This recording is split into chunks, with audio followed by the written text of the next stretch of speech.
speaker, Georgia, who will now be welcoming everybody.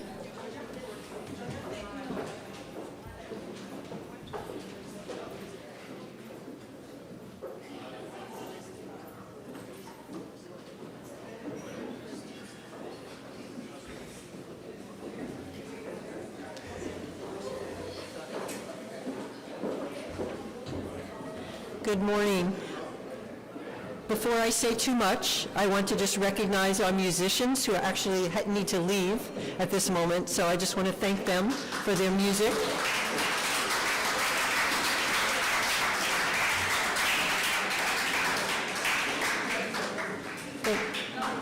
Thank you so much.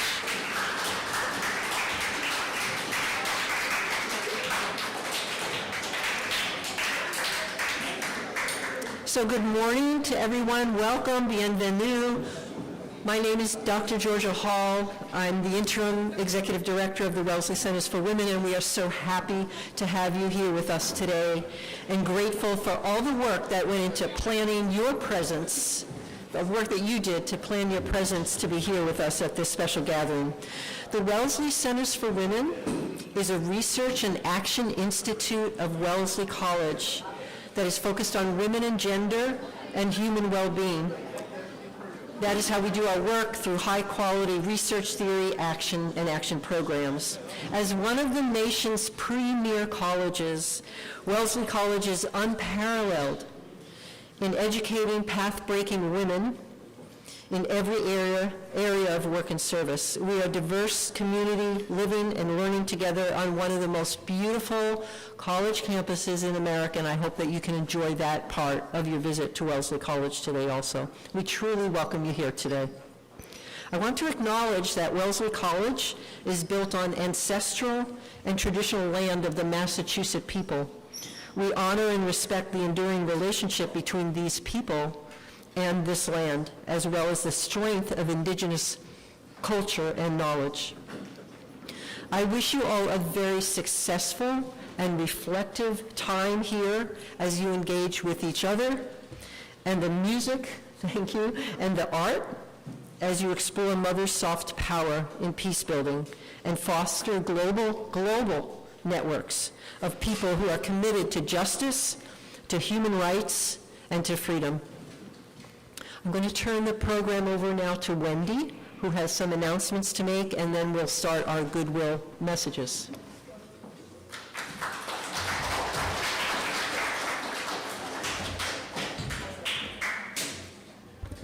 Hello, my name is Laura Gutierrez, and our ensemble perform women composers and Latin Baroque music. I have this CD that I would love to give it to the person that tells me who wrote Bésame Mucho. That famous Bésame, Bésame Mucho. Nobody? Over there. Who did it? Nobody. Well, you know, that famous song was done by a woman composer, and she was from Mexico. So please remember that. I'll put the CD here anyway for anyone that wants to have it. But that's what we do. We connect the past with early music and the present with Latin American music. Thank you for having us today. I hope you enjoyed it.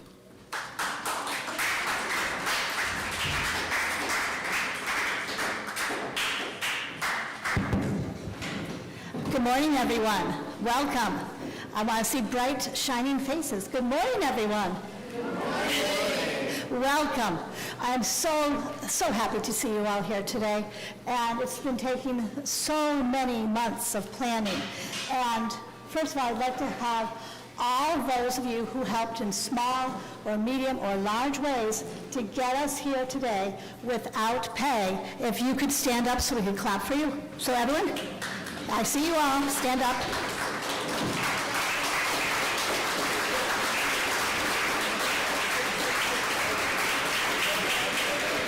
Thank you so much. There are many more of you too. Next, I would like to acknowledge some of our speakers. So please hold your applause until the end. The first is Her Royal Highness, the Princess Nala Al-Qasimi. the Lieutenant General Fernando Giancotti, Dr. Susan Bailey, Dr. Peggy McIntosh, Ms. Sonia Lucar, and Dr. Sunji Chopra, and also AIG Dr. I. Shaftu Abubakar Baju. So we could say a round of applause for everyone, please.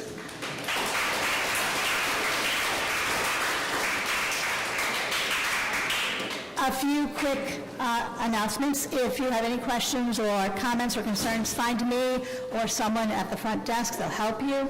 Restrooms are directly behind me, and that's also where lunch is going to be. We have breakfast to my right. You may choose to sit at a table, or you may choose to sit at a chair, whatever you like, and you can go back from chair to table to chair, your choice. Smoking is not allowed, so just remember that for any smokers out there.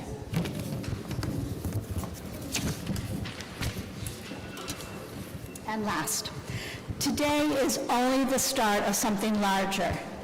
For some, it will be the spark, and for others, it will be a renewed spark to bring change and peace to our world.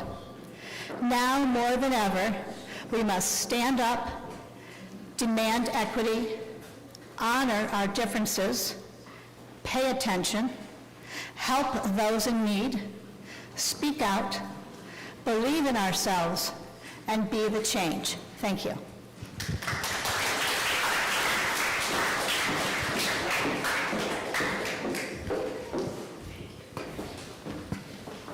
Good morning, everyone. Dear Hawa, esteemed guests and colleagues, welcome to Wellesley College. I'm Miranda Daniloff-Mancusi. I'm the Executive Director of the Wagner Centers for Wellesley in the World. Our mission is global engagement and to amplify the work of our three outward-facing centers, the Albright Institute, the Wellesley Centers for Women, and the Hillary Rodham Clinton Center, along with faculty and researchers whose scholarship connects to the world beyond our campus. It is a joy for me this morning to add my voice to this chorus of warm greetings. When I became a mother, I wrestled with this idea of work-life balance. I was pulled in two directions. I wanted to give my all to my work and my all to my children. But in that struggle, I began to notice something: the tremendous soft power of mothers. Political scientist Joseph Nye, who was dean of the Harvard Kennedy School when I worked there, introduced the concept of soft power in foreign policy. He argued that nations are not defined by armies or economic might, what he called hard power, but also by their ability to inspire, attract, and persuade. A nation's values and culture could achieve more durable influence than force alone. And I began to see mothers, often without calling it so, have been practicing soft power through the ages. From their position at the intersection of private and public life, mothers have turned personal experience into movements that reshape politics, law, and culture. Consider these examples. Mothers Against Drunk Driving, born from tragedy, transformed grief into a campaign that reshaped laws and saved lives. The Million Mom March, held on Mother's Day in the year 2000, brought together almost 1 million people on the National Mall in Washington, D.C., with tens of thousands of more across cities across the country, all calling for stronger gun laws. And during the Chechen Wars, the Committee of Soldiers, Mothers of Russia in the mid-1990s was an example of mothers against war who mobilized to protest the conflict and demand the return of their sons.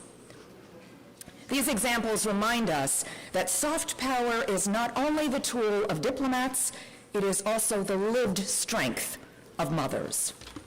So as you begin this colloquium, I know you will carry forward this vision that the soft power of mothers, joined with the curiosity and the digital fluency of youth, offers a model of leadership rooted not in fear, but in resilience and hope. So welcome, and thank you for bringing your voices and your soft power to this important gathering. Thank you.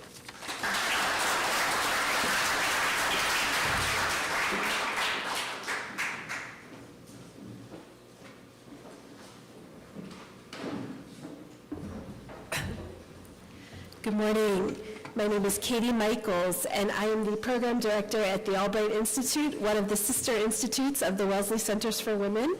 I've had the pleasure of getting to know Hawa over the past few months, and we are delighted to be involved today in sponsoring the keynote lecture at the end of the day, the Kenner Lecture at 4 o'clock. The Albright Institute on campus is a center for global affairs here at Wellesley, inspired by the diplomacy, the soft power, and the importance of multidisciplinary approaches to global affairs through Secretary Madeleine Albright. We are delighted to we believe in the power of bringing people together and to have these types of conversations, and the power of having women and people who are underrepresented at the table. So we wish you well today in all of these conversations, and looking forward to hearing and being part of these conversations today. Thank you.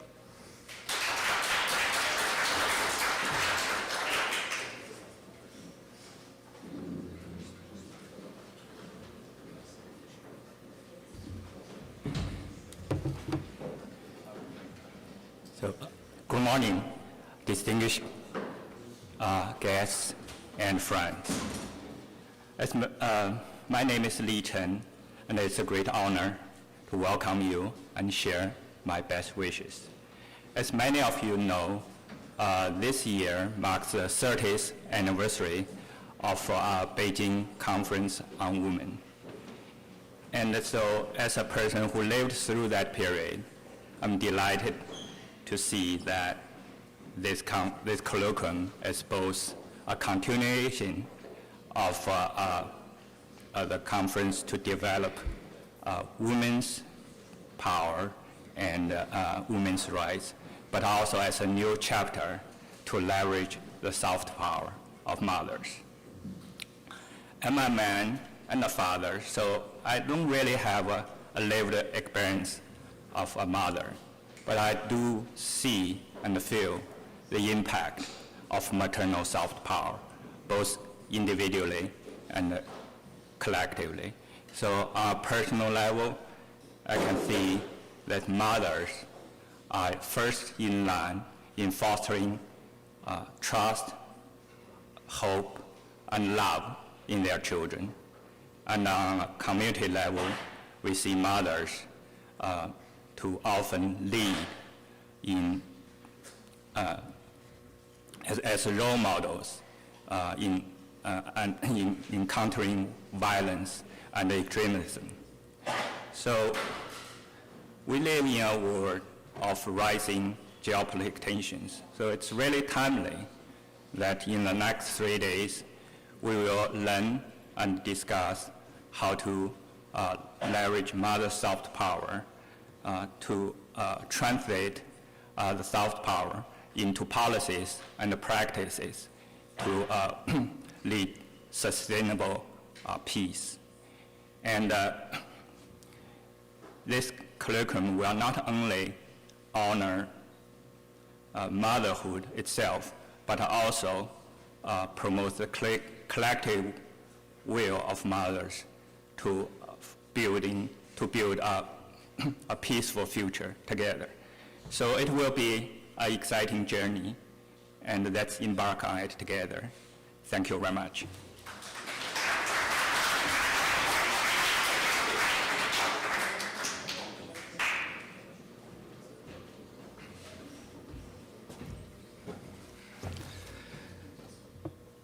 It is truly emotional to be here today, and not only for the vibrant atmosphere that we perceived entering this room, or for the fame of the institutions involved in this colloquium, but also for the historical moment that we're living. History, small or big, is constantly in the making, but lately it seems to be accelerating toward ugly, slippery slopes, and a divisiveness bound to further sufferance for the people of this planet. Old words are the keys to understand and influence history. knowledge and wisdom, and I add passion, especially the soft passion that women can express better than men, and we are celebrating here in this colloquium. Building knowledge and wisdom has been the mission of Wesley College for 150 years. As for the connected universities, Harvard and MIT, these institutions, students, professors, staff have made history. Celebrating together, exchanging knowledge, wisdom, and that passion is well-deserved and deeply in the spirit of this community. But it is also a declaration to the world that you will continue to make history, notwithstanding challenges, leading away from slippery slopes, divisiveness, and sufferance. Happy birthday, Wesley. That world is with you.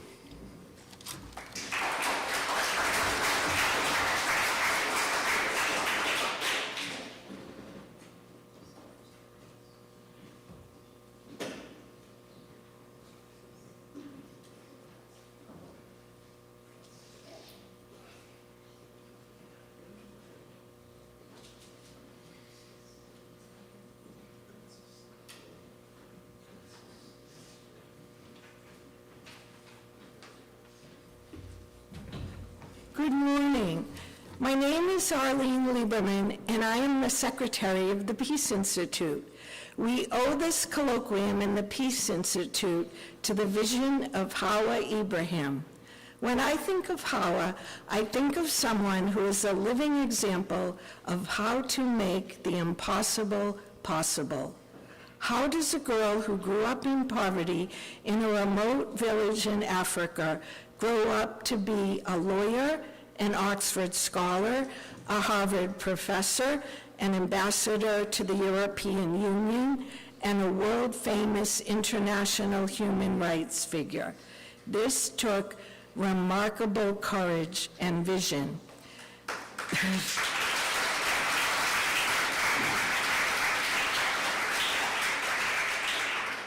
This is the third time the Peace Institute has brought dignitaries from all over the globe to Boston. The first two times our focus was diverting youth from violence. So why this time is our theme the soft power of mothers? Because mothers are often the first to see their children sliding towards extremism and can be in a position to halt this. During the colloquium, you will hear the remarkable story of how Hawa used the soft power of mothers to achieve the rescue of several hundred of the girls kidnapped by Boko Haram. Two more quick examples of the power of mothers, and I am sure each of you have your own stories. When one more vote was needed to pass the 19th Amendment, there were 3 men left to vote, and all were expected to vote against giving women the right to vote. One of the 3 expected to vote no shocked everyone when he voted aye. In his pocket was a letter from his mother asking him to vote for the amendment. With that, the 70-year-old battle for suffrage was over. Another example, on September 14th of this year, when Severance star Trammell Tillman became the first Black actor to win an Emmy in the Best Supporting Drama category, you may have heard him say in his acceptance speech, "My first acting coach was tough, y'all, but all great mothers are." Hawa's vision led to running STEAM camps in Nigeria, STEAM being science, technology, engineering, arts, and mathematics. Diverting youth from violence is a global issue and an important focus of the Peace Institute and the STEAM camps.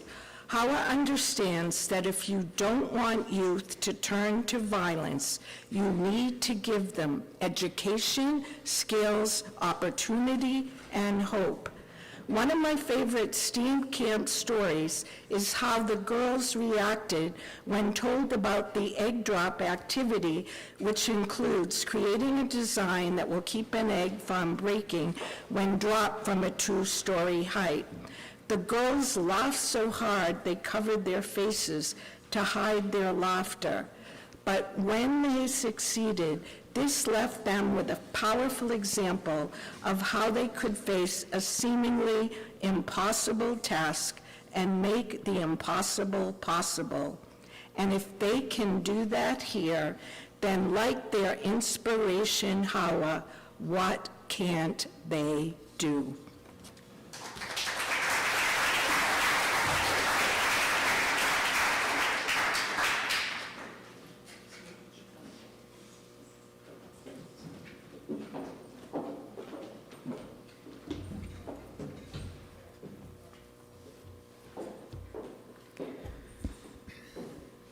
Ladies and gentlemen, distinguished guests, dear students, it's a true honor to be with you today at Mothers Without Borders, the phenomenology of mothers' soft power in peace building. To begin this colloquium at Wellesley College during its 150th anniversary is a powerful reminder of the legacy of women who have shaped knowledge and inspired change. This gathering is not only a celebration, but also a call to recognize the extraordinary soft power mothers bring to peace building. Through compassion, resilience, and unwavering belief in human dignity, their influence transcends borders, cultures, and generations, reminding us that peace begins in the home and radiates outward to the world. To the students with us today, you are the promise of the future. Education is your greatest tool, not only for your personal growth, but also for building a more just and peaceful world. In your studies, creativities, ideas, lies the power to solve challenges and shape societies. Never underestimate the strength of your voice or the impact of your vision.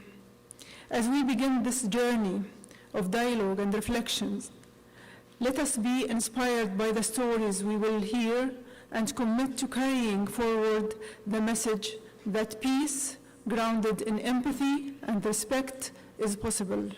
Thank you, and I wish this colloquium every success.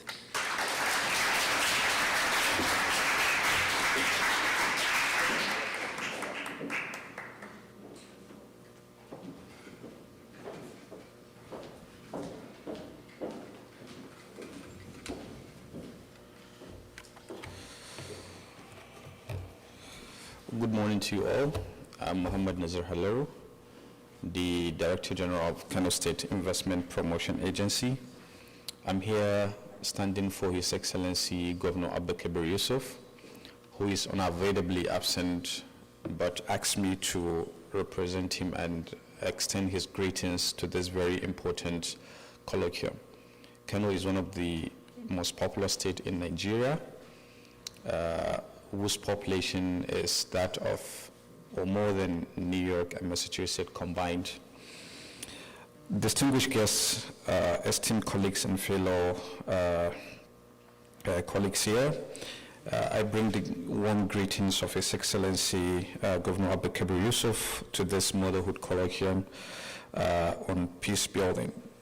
As you know, mothers are the bedrock of our society, and their influence shapes the next generation's values and action. This therefore intends to bring discussions and also critical issues and sharing of experience to advance the role of mothers in our society, which is the bedrock of His Excellency's administration, by providing all the necessary support to women in our rural communities who live under $1 in a day. He provides empowerment opportunities to more than 5,400 women monthly so that they can sustain their lives. I commend the organizers for this and for inviting us to this very important initiative, and we wish you fruitful deliberations. Thank you so much.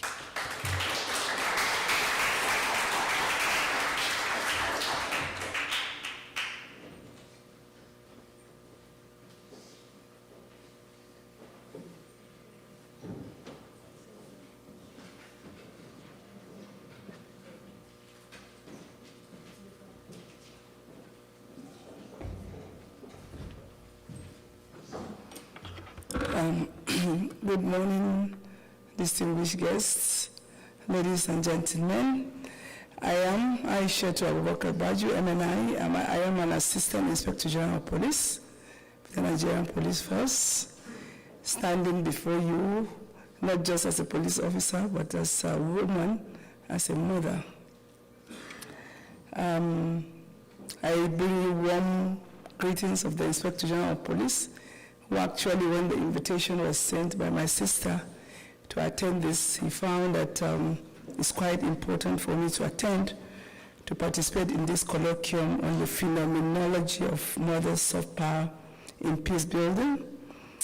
I am the first gender advisor to the Inspector General of Police, and for us, this colloquium is very, very important, and I'm honored to witness this discussion, and I'm sure I'll be able to take something home, sharing from the experiences of all the wonderful people here. My journey personally has been shaped by the resilience and determination of women, particularly mothers, who have navigated challenges to build bridges of peace. We've worked especially in the Northeast with women, and we understand how women have used their mother's soft power to build peace through our mixed observer team, where we use women with very limited number of security agencies to build peace in the Northeast, where it is ravaged by Boko Haram. So I know exactly how mothers soft power can work, and the theme actually resonates very deeply with what I've been through, and I'm happy that I've been invited also to share my own experience, and I've I have also observed firsthand the transformative power of women's leadership and soft power in fostering harmony and understanding. Our women, as police officers, we know how they have used their mother's soft power to bring peace, to mediate. So my sister, Professor Hawa, this is very apt. In the first place, when the topic was sent to me, I tried to look at phenomenology, and I had to call you, and I was wondering what I was expected to speak about. You know, when a professor coins a thing, it's usually very difficult to decode, but it's very apt, and I'm really, really glad that I'm part of this. Today, I'm supposed to be somewhere in Nigeria where I lost my mentor, who raised me up, taught me through in the police, the former Inspector General of Police, IGP Awase. He is being buried this weekend. I'm supposed to be there. But then one of my mothers told me, I told her I have to go back, I can't come for this colloquium. And she told me, Aisha, you know that if Solo is alive, or if he's watching you wherever he is, this is one place he will want you to be. He will say, Aisha, go, you don't have to be. So I'm motivated by this particular theme, because I believe he's happy for me to be part of this. So I wish us all a very wonderful deliberation over the next 3 days. Thank you, and thank you so much for inviting me.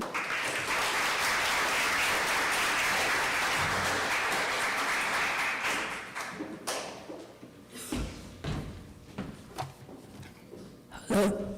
Welcome to Wellesley, and I'm not on your menu. My name is Emmy Howe. I'm one of the project directors, whatever, at Wellesley Centers for Women. 40 years ago, when I used to come to things like this as a young teacher, I would look around and see if there was any evidence of lesbian, gay, transgender people in the writing, in the speaking, anything to show a mirror of me. I'm a lesbian mother of 7 kids. I have, one of my daughters is an lesbian asylum seeker from Rwanda, and I'm a grandmother. And I want to give my time back to you. I want you to take a minute to think about any lesbian, gay, bisexual, transgender, intersex, queer person that you may know or know of in your life. So just take a minute to think of that person. And then I want you to turn to the person next to you, and each person will get 30 seconds, and I'm going to time you to say 1 or 2 things about the person that you're thinking of. And if you can't think of anyone, think about what that might mean in your community. So, and talk about that for 30 seconds. So find the person next to you that you can talk to.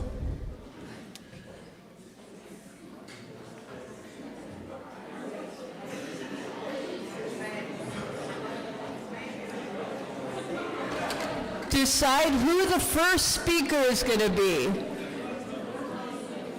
Hello? Shh. Hello? You're going to each speak for 30 seconds. So who's going to be the first speaker in your pair? Okay. First speaker, your 30 seconds starts now.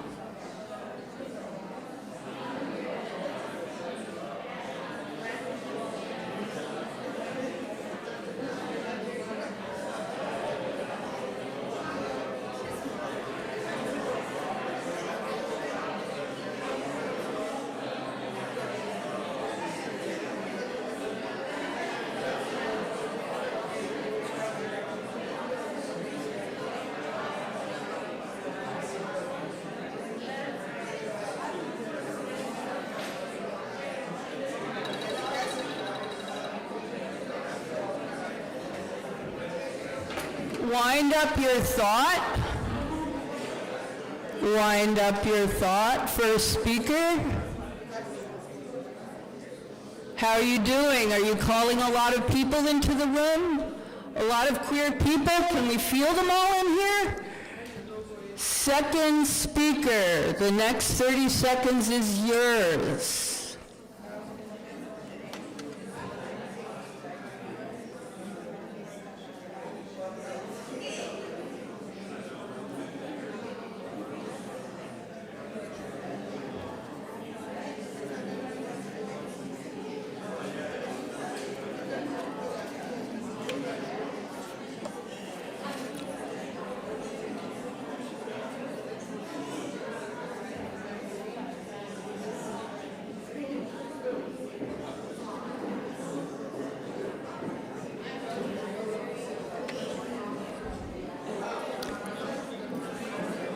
Thank you. Wind up your thought. Wind up your thoughts. You can continue over lunch. I want to leave you with a couple thoughts. I want to leave you with the idea that queer people right now in the world are living in fear. Let's try and replace that fear with affirmation. And in order to affirm, we need visibility, we need connection, we need to reach out, we need to make talking about queer people normal, we need community. And I just want to leave you with that LGBTQIA plus people are mothers. They are mothers. And we have done a lot in the United States with our soft power, but it's all getting erased. We need to do more. Thank you. Welcome to Wellesley.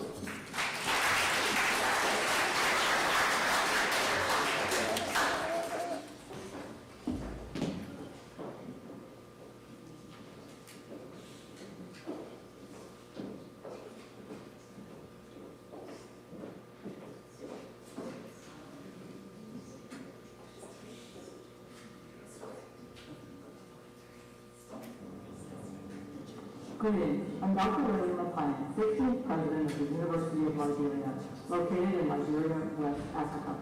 On behalf of the University of Liberia, I bring greetings and congratulations to everyone assembled for today's conference. I have known Howard Ibrahim for over a decade and a half. We first came together because of our shared passion for African women's genius in social and ecological problem solving. One of the most important stories that I ever heard is the story of how Hawa helped secure the release of the girls who had been kidnapped by Boko Haram by approaching the mothers and having the mothers persuade the sons to release the girls. That story really showed the soft power of mothers in peace building, and ever since that time, Hawa has convened a Mothers Without Borders conference and brought people together to talk about their own ability to contribute to peace building through what women bring to the equation. Hawa's superpower is her convening power, her ability to bring people together to talk about how we can all make the world a better place through enhancing and increasing the power of connection. Although I'm 5,000 miles away, I'm there in spirit. I really wish I could be there, but I know that this will be a great event. So thank you very much, and I wish everyone the best.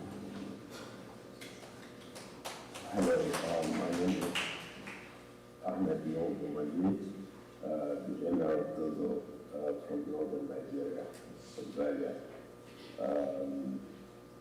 I appreciate the invitation sent to me by the organizers of this conference, especially Hawaii Pride, on the role of women in peace building in our communities. As a community leader and a traditional ruler, we know the central and also vital role played by women is peace building and also district resolution. So with this, I'd like to say thank you to you, for organizing this conference so that these issues related to peace building and also conflict resolution played by women can be, discussed and also share ideas so that people in our communities and globally can benefit from the wealth of experiences of all the participants of this program. I would have loved to be there personally, but I'll be celebrating my 5th year anniversary as an area and give back to our school. But my heart is with you. I wish you every success in this conference, and I look forward to seeing you in the future conference. God willing. Thank you so very much. Hello, everyone. My name is Senate President Herein, and I am honored to welcome you to the Mothers Without Borders colloquium. As a mother myself and someone deeply committed to supporting families across our Commonwealth, the mission of this colloquium is close to my heart. It's easy to feel like there's nothing we can do to help stop the violence we see on our streets each and every day. So I thank you for being here today as we work to learn more about how we can navigate parenting in the digital age, hear from our young people, and understand the role mothers play in promoting peace. I'm proud of the work we have done most recently in the Senate to protect our children's data through the Massachusetts Data Privacy Act. This is a major step toward keeping our young people safe from bad actors online. This summer, the Senate also passed an act to promote student learning and mental health. This legislation would create cell phone-free schools across the Commonwealth to boost focus, improve mental health, and foster healthier learning environments for students and teachers. In Massachusetts, we understand how important it is to support our mothers and our youth. This is why we have worked to expand paid family medical leave, ensure quality early education and care, and promote mental health support for residents across our Commonwealth. Thank you so much to the Peace Institute, Mothers Without Borders, and the Wellesley Centers for Women for the opportunity to share this message. I hope the conversations we have over the next few days spark new ideas and leave each of you feeling inspired and connected. Together, we can leverage the truly incredible soft power of mothers to create a more peaceful world. Thank you so much. Hello everyone, my name is Vilma, and I speak today as a symbolic mother, not only to my own people, the Yazidis, but also to the values I hold sacred: justice, voice, and dignity. As an Yazidi, I come from a people who have survived the unimaginable: genocide, forced displacement, cultural oppression. We are a small, deeply rooted community that has entered not because of armies or power, but because of memory, ritual, language, and women. Women who carried stories across borders, who raised children in refugee camps, who built invisible networks of care. And it's a profound honor for me to represent my community and to take part in this colloquium. Now I live and study in Ukraine, a country I love, but one that has also been thrown into war. For many, the war began in 2022, but for others, like the Yazidis and Crimean Tatars, the experience of conflict, displacement, and occupation goes back much further. But I've come to understand, peace is not a movement. It's a daily, exhausting, sacred commitment. I study law not just as a career path, but as a form of protection, not with weapons, but with knowledge. Because when your community has been made invisible for generations, you learn that recognition, legal, social, historical, is survival. And recently I helped a Yazidi woman in Ukraine obtain a birth certificate of a child born on temporarily occupied territory. Without that certificate, the child would remain legally invisible. And this moment reminded me, this building doesn't always begin with grand declarations. Sometimes it begins with restoring a name, a right, a future. What matters is not waiting to feel ready, but starting anyway. I didn't feel powerful, I felt responsible. And I've learned that peace isn't always loud. Sometimes it's quiet work. Listening, showing up, writing one letter, filling one form, refusing to let people disappear. And to the mother of today, especially those from marginalized communities, your presence is resistance. Your voice matters, even when it trembles. You don't need to carry a flag to protect people. Sometimes you carry a folder, a laptop, or a prayer, and that's enough.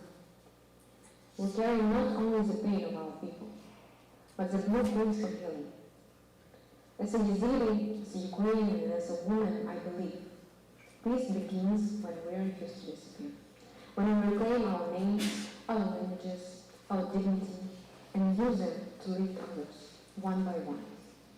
Thank you.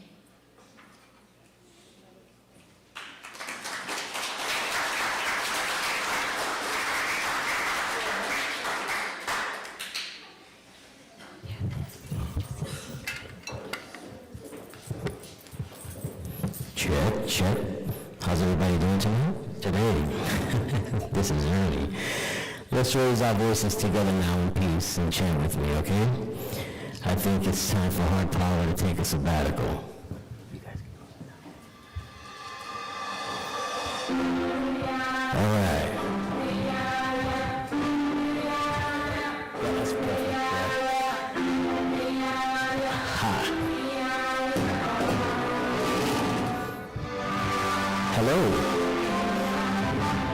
Hey ya ya, hey ya ya, hey ya ya, hey ya ya, hey ya ya ya.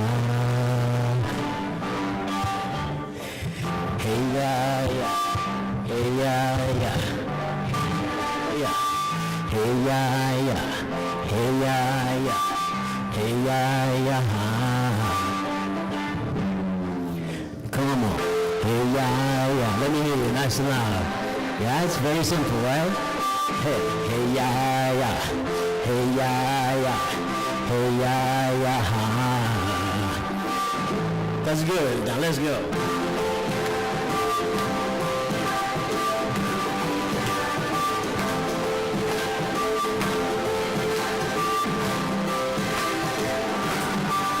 All right.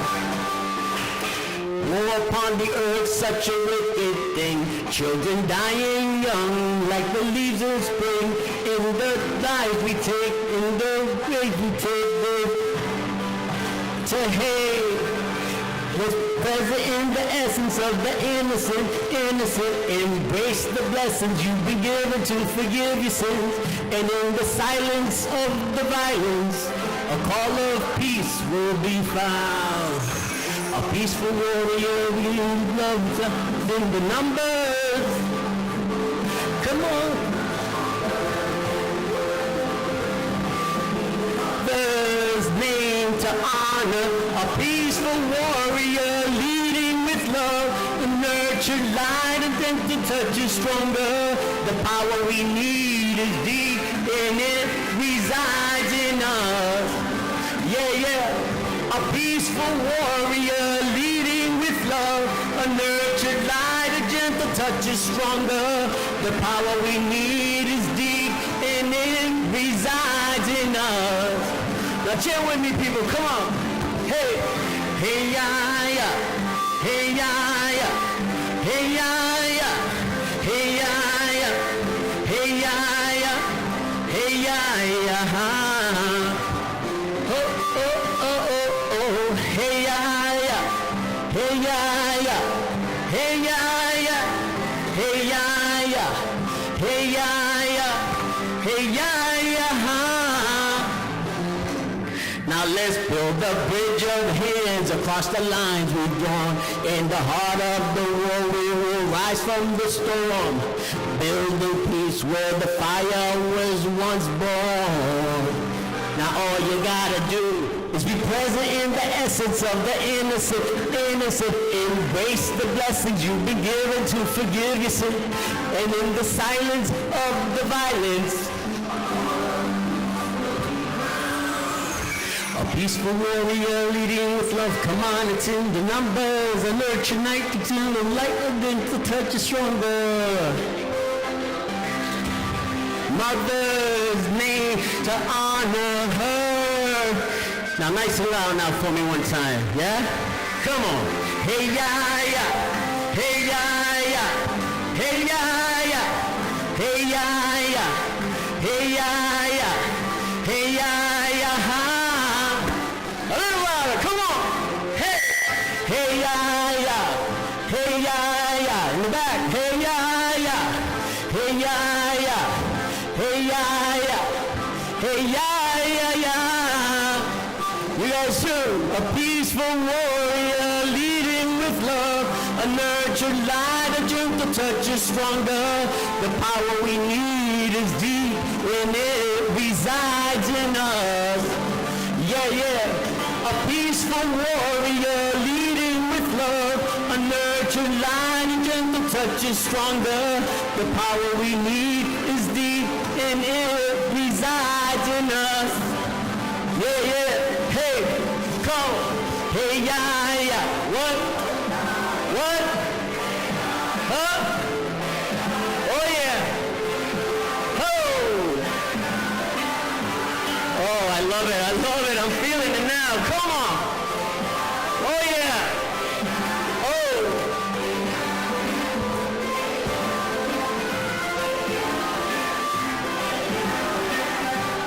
oh, yeah, let them hear you nice and loud, look, oh, hey, yeah, yeah.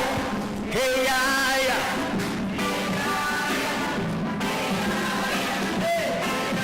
Oh, yeah. One more time, nice and loud. You ready? Hey, yeah, yeah. Hey, yeah, yeah. Hey, yeah, yeah. Hey, yeah, yeah. Hey, yeah, yeah. Nice and loud. Hey, yeah, yeah. I love you guys. Thank you so much.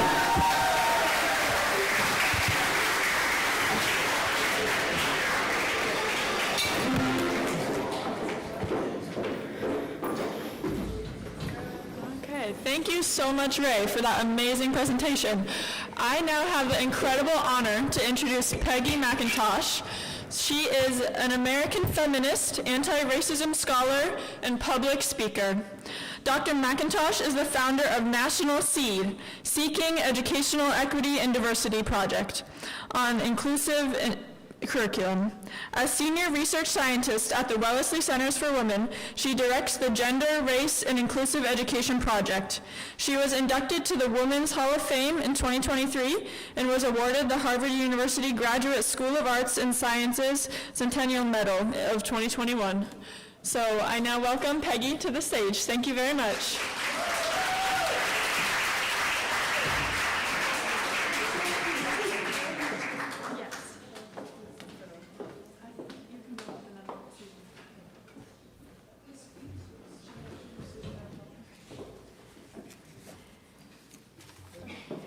Susan is coming as well, so I'll introduce her as well. Oh, I got it. Okay. Okay.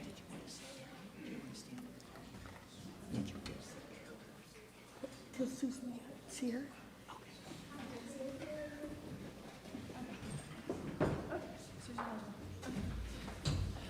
Afterwards, we will also have the pleasure of hearing from Susan McGee Bailey.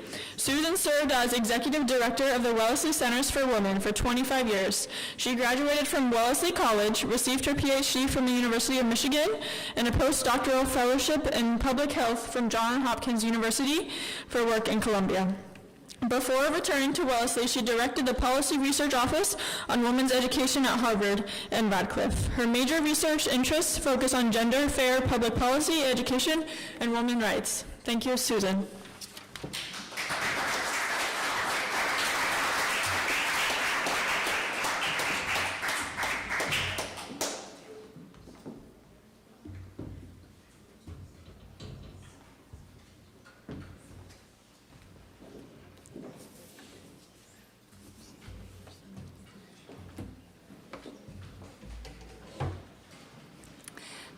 Good morning, everyone. We've had a slight change in the program. Peggy and I have often worked together, and we decided that our most effective presentation would be if I spoke first. We'll have a few small lateral discussions among the audience, and then Peggy will follow up. So excuse us for the little bit of confusion in the beginning. I'd like to start by thanking Emmy for speaking so eloquently about LGBT plus individuals who are so often still left out of the conversation. I think it's critical that her comments were made and there was a chance for people to think about that issue. I believe that women, all women, but especially mothers of children we love, understand that shaping a better world begins with each of us, reaching out, sometimes joining forces, sometimes beginning on our own. Wherever and whoever we are, no action is too small. And we know that connections are critical. And I hope many new connections will be made today. These connections, these beliefs, this kind of action that we can be part of is so important always, but it is especially important today in a world torn asunder by differing beliefs differing ideas about who should govern and how they should govern. We can't change everything quickly, but we can change everything. Women may not wield the power of entrenched authoritarian patriarchies, but we have the soft power Howard speaks of, the power of hope, of empathy, of compassion and love. And by believing in ourselves and our visions of a better world for all, we can initiate major changes, not only in our own homes, but throughout the world. I'd like to begin with a short story of my own first encounter of women acting for peace and against violence in a united but non-governmental nor official way. I had come to Wellesley, a women's college, sure that here I would learn more about women and their actions around the world. By the end of my second year, I was very discouraged. None of my history courses included women except as the wives of famous men. None told of women's contributions to the world. It was 1961, and serious consideration of women's roles in the world was far in the future. Women and gender studies were 2 decades away. Wandering the college library, I happened upon shelves with books focused on women. My spirits lifted. I hadn't seen many of these books before. I scanned the titles, found folders of old magazines from the early 1900s with stories of women's struggle for the right to vote, and even more entrancing pamphlets about the Women's International League for Peace and Freedom. I knew it. I almost jumped up from my seat. Women had been working together across borders for decades, but somehow this wasn't considered real history. I wanted to learn more about women's history, and I decided I'd have to do it on my own. What I found out about the Women's League for Peace and Freedom was that a group of suffragists, the old world used to be suffragettes. We don't use that word anymore. It shows how I grew up and what words I learned. The suffragists throughout Europe had planned to meet to discuss the women's progress.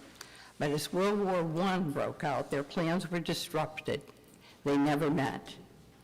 Despite the challenges they faced, in April of 1915, only 1 year later, they got together. At that point, there were over 1,100 meeting,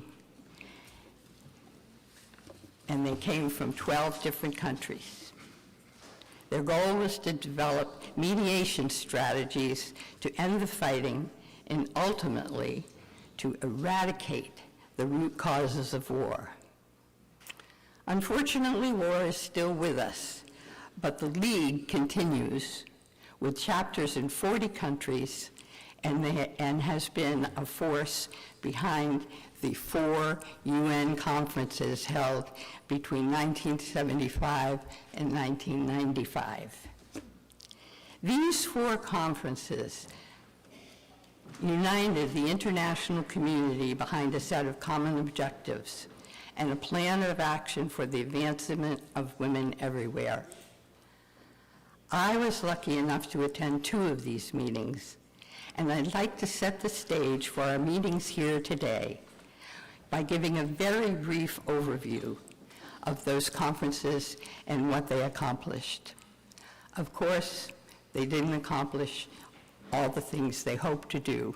And I remember thinking when I attended the first World Conference in 1975 that surely in 20 years, many things would change. Some things have changed, but some of the most important things still are in front of us. The first UN conference was held in 1975 in Mexico City, and was scheduled to coincide with the International Year of the Women. Countries are always having years of the women, as if a year for women is enough, and then things will be fine. I haven't found it to be true anywhere. About 7,000 people attended those meetings, less than 1,000 of whom were official delegates. The rest took part in what was called the NGO Forum, non-governmental agencies. It was an opportunity for women to meet and to discuss some of the same issues brought up at the official conference. But the non-governmental women had no authority to take action. I had read about the Mexico City conference and was determined to be there. So I went on my own. My parents agreed to help care for my young daughter, and I arrived in Mexico City 3 days before the conference concluded. Without an official pass, I wandered the meeting corridors and struck up conversations with anyone I could find time to talk to, or who had time to talk to me, a very non-official person, even at the non-official conference. The conference was chaotic. Pieces of paper proclaiming a variety of positions and on contentious issues littered the floor, colorful posters covered the walls, and loud disagreements echoed in the hallways. Many discussions were over my head on complex platform details, disruptions by delegates from different nations, votes on topics that confused me. Still, the official delegates managed to adopt a world plan of action to guide women on work at the UN and in individual countries throughout the next decade. I was elated. I viewed this as a very significant step. Women were on our way to being viewed as full and equal partners with men, entitled to the same rights and opportunities. I felt I was witnessing the continuing regeneration of a worldwide women's movement, one I vowed I would be part of. I was not able to attend the Copenhagen or Nairobi conferences, Copenhagen in 1980, Nairobi in 1985, but I read about them, and I was thrilled to receive funding to fly to Beijing, China, for the 1995 fourth and final UN Conference on Women. This conference was especially exciting for me. My first job after graduating from Wellesley had been teaching in Taiwan, part of my plan to just learn about women on my own if they weren't going to be part of the regular curriculum. But in those years, Americans could not travel to the mainland. I would finally see China. Peggy McIntosh and I both flew to Beijing for the NGO meetings. I to distribute a report that we had developed at the center called How Schools Shortchange Girls. And the Ford Foundation had asked us to translate it into Mandarin, Chinese, French, and Spanish. When I arrived, and I should say that Peggy was there to help establish the International Women's Studies, or Women's Studies International. Do I have that right, Peggy? Yes. Okay. I could give so many international and women. Which do you put first? Women? I think women tend to put women first. Women's League for Peace and Freedom. Women's Studies International. It's an order that I approve of, but sometimes confuse. We shipped several boxes, many boxes, of the reports to Huairou, China, where the NGO conference was held. But when I arrived, all I encountered was an unfinished structure. As I stood in the midst of the chaos, searching for some sign of our boxes, a young Chinese woman approached and asked if I needed assistance. As I explained my dilemma, she smiled and announced, "Please follow me, Professor.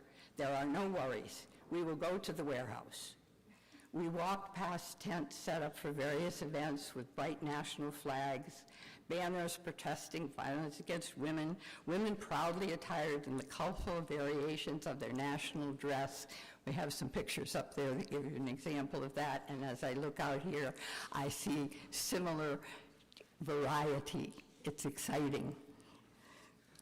I already said that. The vibrant setting was more wonderful than I could have imagined, and we soon arrived at a large building filled with half-open crates from women's organizations all around the world. Young men and women chattered rapidly in Chinese and bustled about organizing boxes. My helper quickly located my boxes and instructed me to meet her at 8 the next morning in front of the warehouse. I will get more students. We will get a motor truck. She pointed to a little blue open-air truck with a single front wheel, 2 seats in front, and space for storage in the back. We will load it up and deliver with you today, okay? We will leave books at various places. Everyone will see them. I thanked her and said I thought it was a great plan, and I promised I'd be back in the morning. The next morning, she was waiting. They had already loaded several boxes into the back of the vehicle and showed me a map of the conference with X's marked. I climbed in the front with the young women, the men jumped in back, and off we went with the young woman at the wheel. We stopped at each X, the men jumped out, left 3 boxes of books, 1 in each language, and we moved on. It was early, but the grounds were alive with last-minute tent setups. The loud, colorful mix of languages and dress tingled my ears and eyes. As we drove along, the students explained they would collect any remaining boxes in the afternoon before the police come and clean. They will throw them away. We will come back tomorrow and put more box. You will join us, please. We need to practice English. The next several days, until our supply of books was gone, we followed the same routine. For me, those morning forays rivaled the excitement I felt as I stood, soaked through, in a rainbow of umbrellas in front of the hall where Hillary Clinton spoke of women's rights as human rights. I thought I'd arrived early enough, but an hour and a half ahead of Hillary's scheduled speech, the building was overflowing. Hundreds of women jockeyed for space in an outside plaza where speakers had been set up. We were wet, we were tired, we were cold, but we heard and rejoiced at every word of Hillary's inspiring address. Women's rights are human rights. The conferences didn't necessarily achieve all that we hoped. And I'm really messing up my words here. One dilemma confronting the attendees at the NGO forums at each of the 4 official conferences was that while the official conferences produced documents and guidelines for action, none of the NGO meetings had a mandate or a process to generate specific plans or guidelines for action. But they generated something much more important: energy, enthusiasm, and hope. Thousands of ideas sprung up from women and women's groups around the world. At the centers, we developed a teaching guide for high school students, Shaping a Better World, Global Issues, Gender Issues. Others found new enthusiasm for their current work and/or discovered new ways to use their talents and experience. All around the world, Mother's soft power was used and is being used. As an example, I lived for several years in Latin America, where Las Madres de la Paya de Mayo and the Manera Verde, the green tide, both originated and have been models for women's actions throughout the continent and influenced the region's approach to international security by challenging traditional state-centric views and advocating for human-centric perspective when working toward a secure and just society. All this work is important. I just read an article last night that Georgia forwarded to me, talking about some of the failures of the international conference. Nothing is perfect. Nothing works the way we hope. Nothing is ever funded the way we hope. And today, in this country, funding for very important work all around the world is being drastically slashed. People are dying because programs that women often were the initiators of and the enactors of are being cut. Our work is more important than ever. A friend called me last night in tears. Perhaps that's some of my angst today. Her granddaughter had told her that neither she nor any of her friends had any hope for the future. We must not let our children fall into despair. We must not give up. The struggle for a better world depends on hope, empathy, compassion, and a vision of a better tomorrow. Women and like-minded men must work together to help shape a world and to ensure that our children and grandchildren retain this vision. We must persist. The world needs new perspectives, women's perspectives, more than ever. And now what I'd like to do is to ask each of you, as Emmy did, to turn to someone beside you, to initiate a lateral conversation for a few minutes. What progress has been made in the past 25 to 35 years in your countries? Is this progress in danger today? What actions are you engaged in? What new thoughts do you have? We must remember we can all contribute to shaping a better world. Every action, no matter how small it may seem, matters. Sometimes a small action makes more difference than we can know. Time has a way of emphasizing and enlarging important ideas. Time has a passion. Time listens to passion, and that passion is something that we can all bring to the work. Thank you.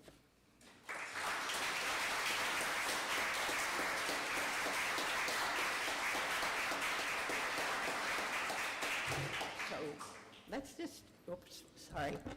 Let's just take maybe 5 minutes, maybe fewer. Think about what you'd like to say and discuss. It doesn't have to be a whole plan. It can be a thought. It can be work that you are already doing. I think Emmy's instruction to think who will speak first among 2 or 3 of you is a good idea. It's a good way to start. I'll keep time because Peggy needs time for her work and comments and the discussion that she will have you take part in. Thanks.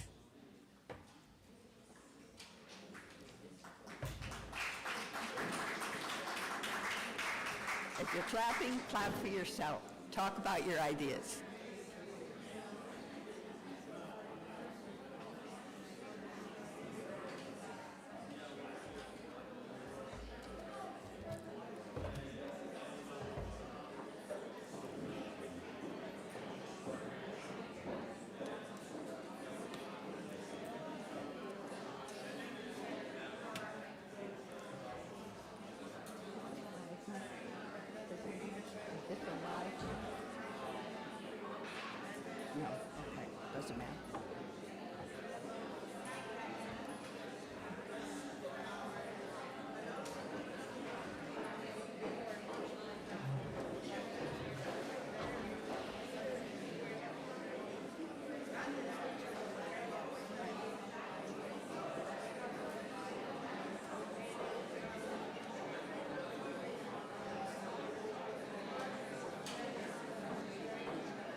Should move on.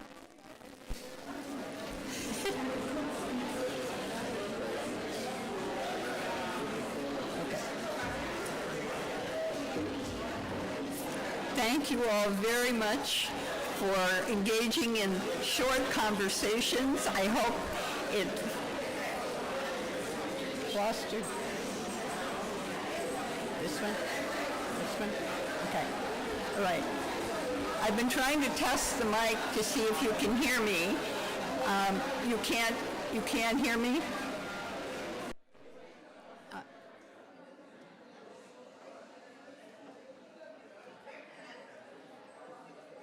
They say they can't hear me.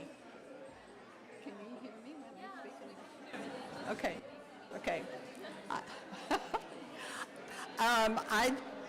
Excuse me.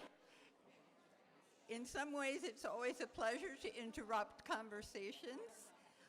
In other ways, it's rather difficult when people are really engaged in their conversations. I'd like to ask you if you can hold the thoughts that you're speaking of now, and I'd like to turn the microphone over to Peggy McIntosh.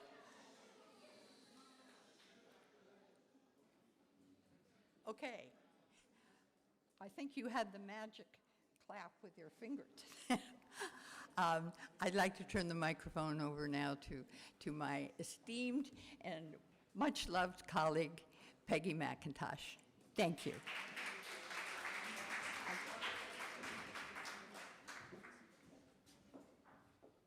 I would like to experiment with these two mics. I'd like to find out which mic is better for all of you. Or are you best off with no mic? Yes, Shannon. Do you want me to turn on the mic? Yes. So this is my talk unamplified. This would be my talk amplified.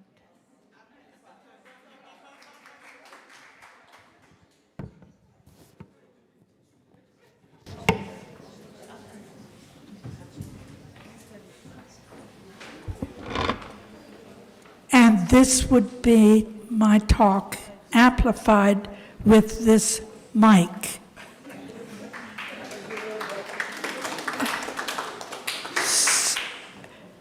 Being 90 and very deaf, I have trouble hearing anything in this hall. It's very reverberant. Nevertheless, I'd like to know, with a show of hands,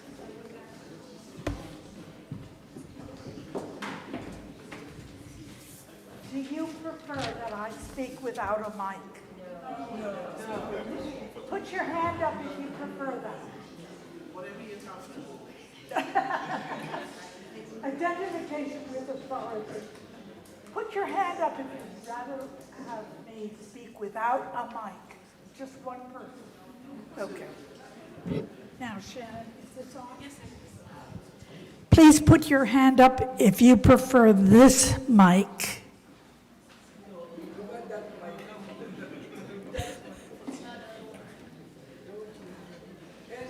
Yeah, that's a small minority.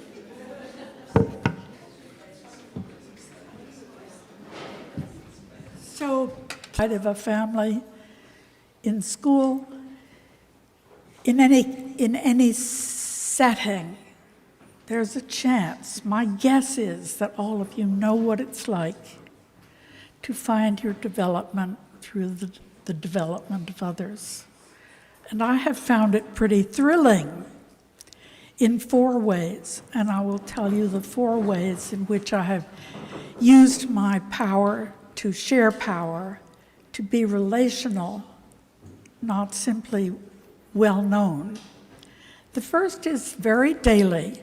The Boston Globe newspaper publishes letters by people who have written to the paper to express an opinion.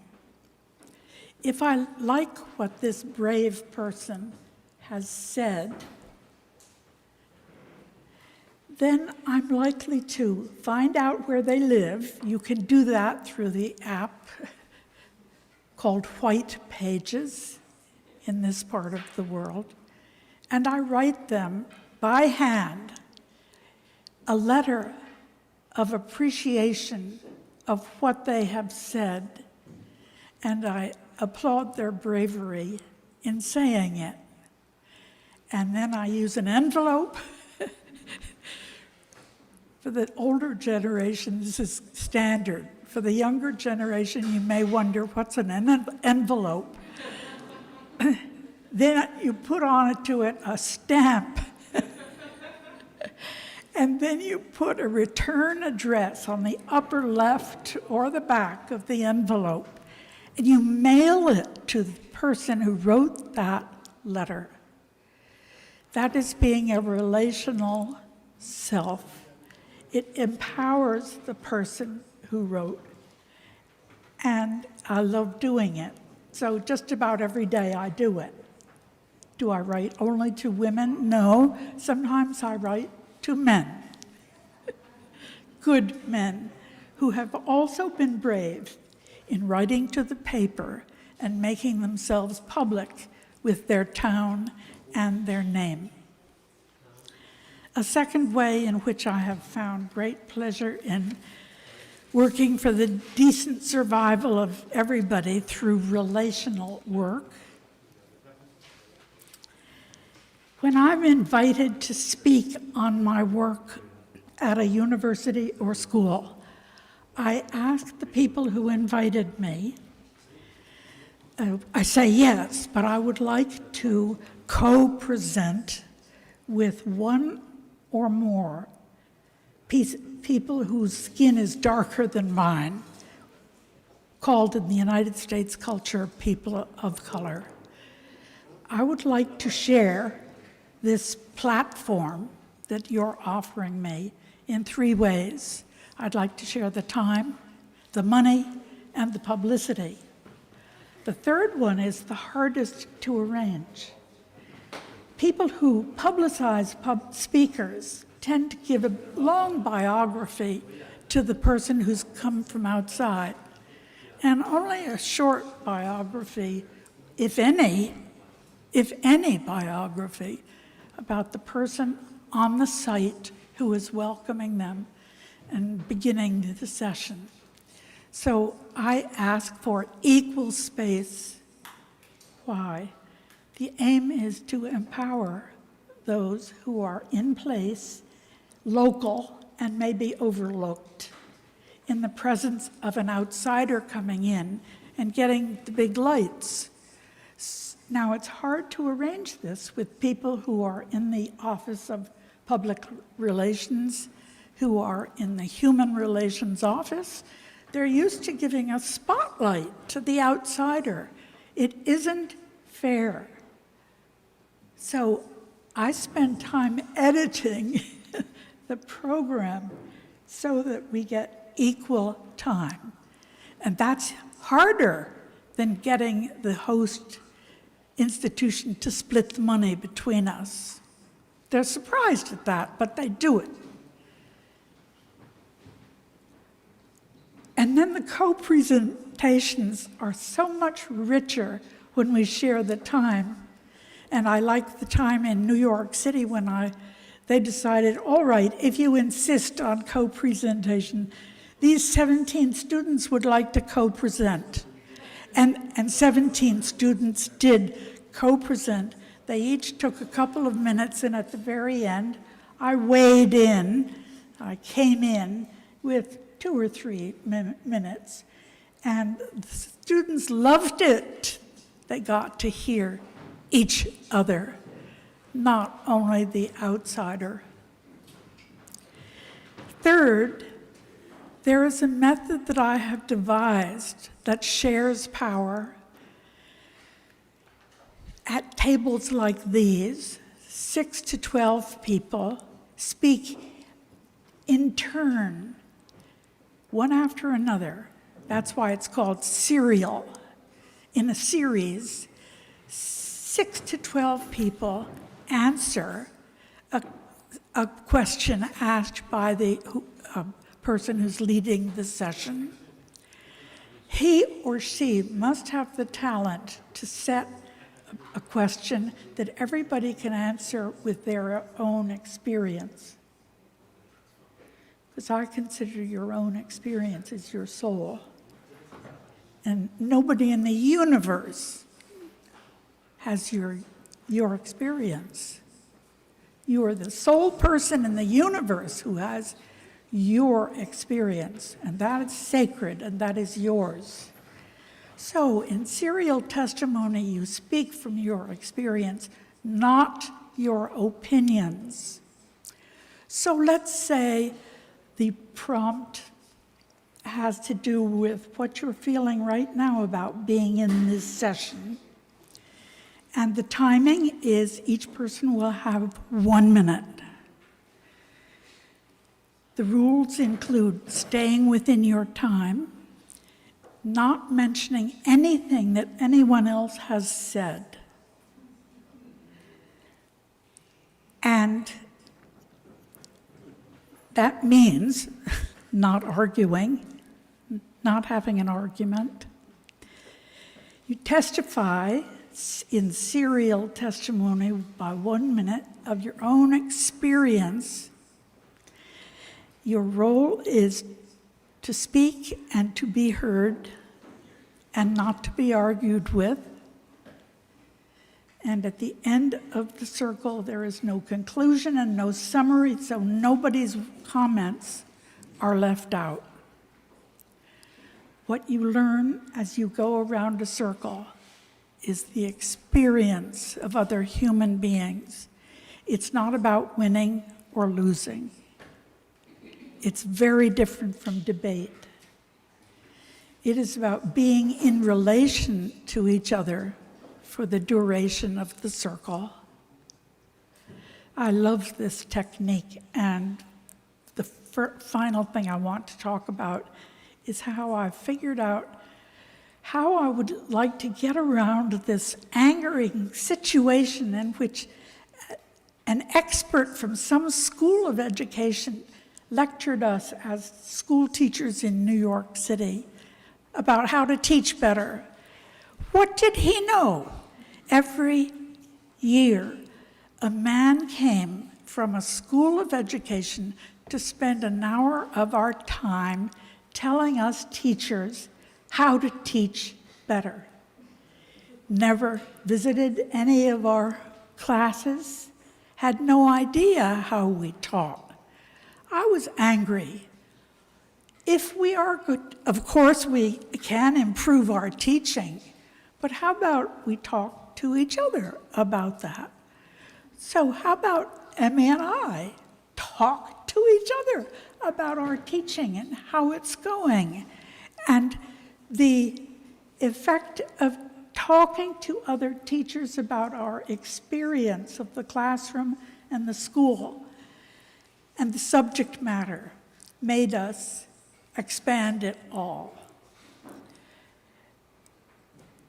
The history teachers taught when I was in school that history was about laws, wars, and famous men. And then when feminist protests began, these very men were willing to add a few famous women, but they were seen as better than their kind, better than female, and worthy of attention because of that. It wasn't working for me, and I thought that studying only famous women implied that the rest are losers. So I helped to shepherd the period and the phase of anger at the exclusions. Anger that kept patriarchy even in the history curriculum, because famous women wasn't enough to really change it. And then I asked, mothering one day, well, what would I like to see in the curriculum? And I found my answer was daily life. I would like history to include making and mending the fabric of daily life. That's what I do. That's what I believe in. That's what I want validated by history classes. And so that became what I called Phase 4, making and mending the fabric.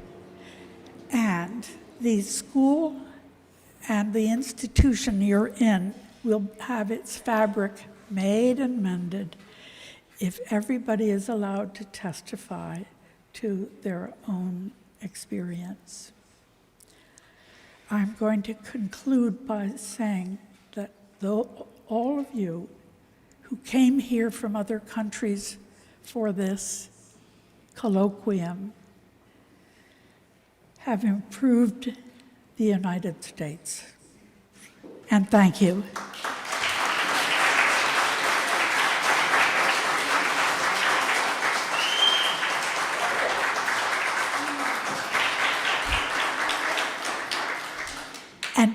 And now, would you please, as before, do what Susan suggested, turn to somebody or two other people and say whatever you would like about your relation to the kind of talk I just gave or this particular talk.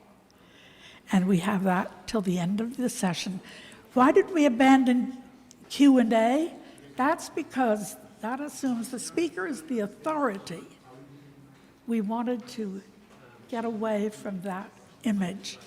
The speaker is just a body in the body of the world, as we all are. Please speak to somebody else.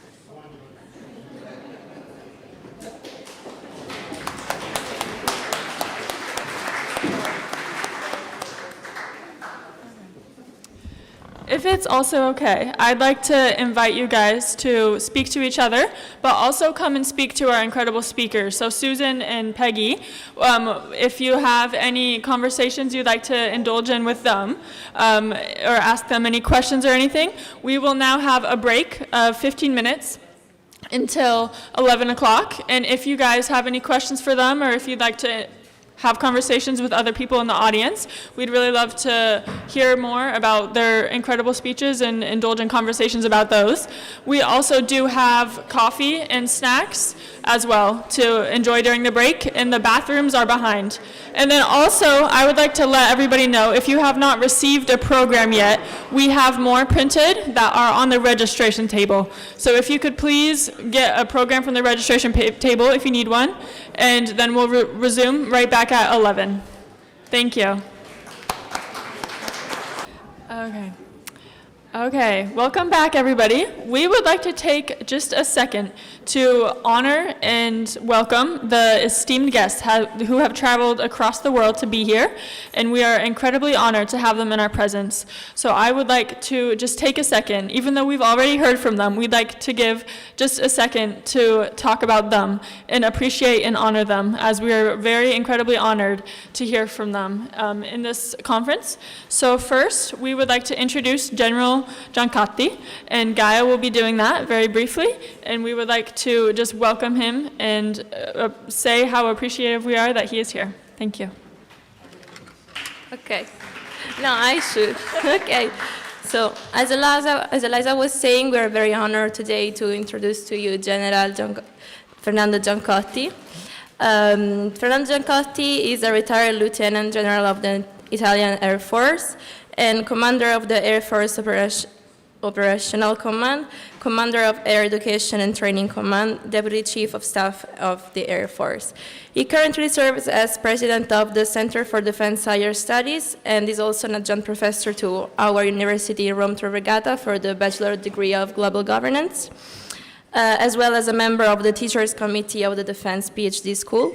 In addition, he chairs the advisory board of the Master in Leadership and Digital Transformation, which brings together CEOs and defense leaders. Please join me in welcoming General Fernando Giancotti.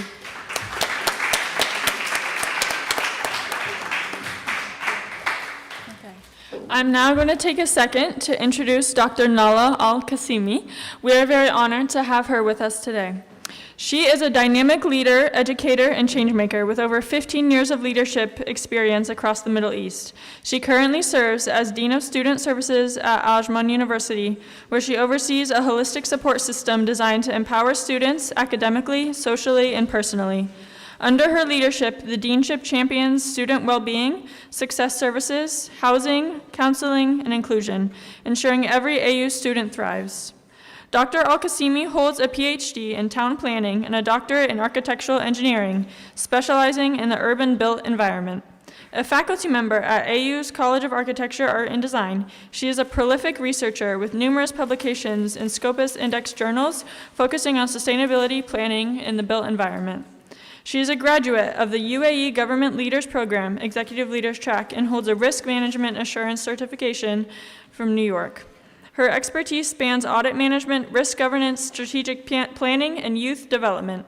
Internationally, Dr. Al-Qasimi represents the UAE in the MENA region through prestigious roles, including Executive Council Member, World Federation of Engineering Organizations, Vice President, Federation of Arab Engineers in 2023, Vice President, Board of Governance, UAE Society of Engineers, former Chair, Women of Engineers Committee UAE, Board Member, Rashid bin Humaid Award for Culture and Sciences. And her recognitions include Woman of the Year, GCC Engineering Excellence Award, Women Leaders in Engineering, and many others. Dr. Al-Qasimi's commitment to education, youth development, and peace building continues to shape the next generation of leaders in the UAE and beyond. So we would like to put a hand together to welcome Her Highness. Thank you very much. And now I would like, Now I would like to introduce, to welcome Khadija to introduce one of our other very esteemed guests, so she will very quickly do that. Thank you very much. Good morning, everyone. Are we all having fun? My name is Khadija. We are very honored to have every one of you here today, and I've been given the opportunity to deliver the citation of the AIG, our own very AIG. AIG Aishatu Abubakar Baju, DVM, PhD, FSVSN, and so many others, is the Assistant Inspector General of Police, Force, the Gender Advisor to the Inspector General of Police of Nigeria. AIG Baju was born on the 10th of July, 1970 in Biu, Borno State, to the family of the late Alhaji J. Bakunduni and Hajia Fatima Bako. She joined the Nigerian Police Force in 1995 as an assistant superintendent of police and went on to serve with distinction at the presidential villa under the 6 Nigerian presidents. Over the years, she has held numerous operational and administrative positions across different police formations. She's a passionate academic and mentor. She is a visiting lecturer at Ahmadu Bello University with several national and international publications and ongoing supervision of postgraduate students. In recognition of her brilliance, she was awarded the prestigious UNESCO L'Oreal Fellowship for Young Women in Science in 2005. As one of the only 15 recipients worldwide. Her trailblazing service has earned her several honors, including the National Productivity Order of Merit, NPOM, the Officer of the Order of the Niger, the Nigerian Police Special Achievement Award, Woman of the Year 2021, induction into the Nigerian Women Hall of Fame, recognition as African Icon Servicewoman, and designation as role model of the veterinary profession in Nigeria. She has also been featured among the 100 leading women in Nigeria and has received 2 IGP commendation letters for outstanding performance. I can go on and on. I can go on and on. Please Thank you so much for coming, AIG. We are very honored to have you in this colloquium. Thank you all for listening.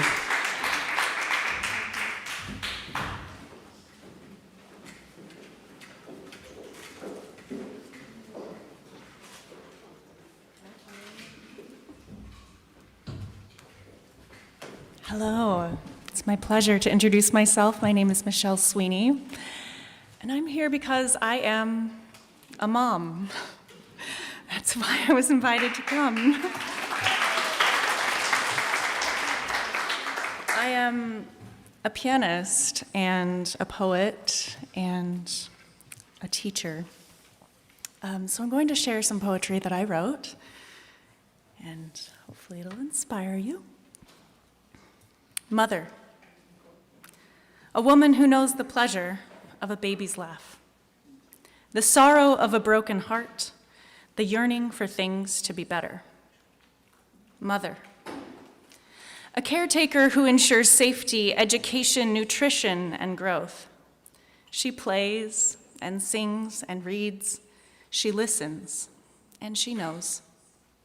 Mother, a friend to the lonely, a comfort to the sick, help in times of sadness, there to hear me cry. Mother, willing to go through anything if it will help her child. Any cost, any sacrifice is worth it for their growth. Mother, love, selflessness.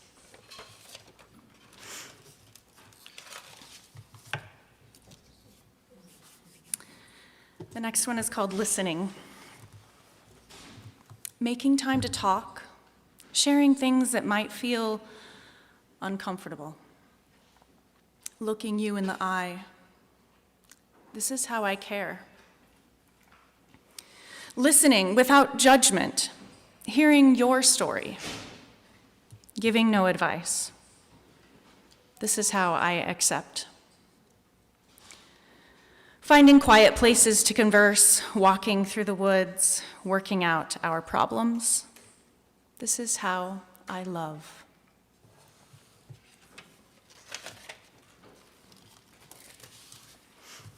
And this next poem is by Françoise Hardy.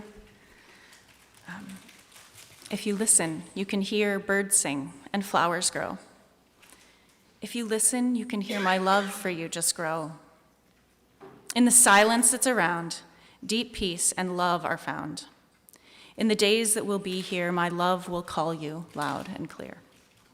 And in the silent place where loneliness is found, I'll wander through the open door and look for you. There, in that magic land that lies beyond the clouds, floating on a sea of dreams, I'll sing to you. If you listen, you can hear birds sing and flowers grow. If you listen, you can hear my love for you just grow.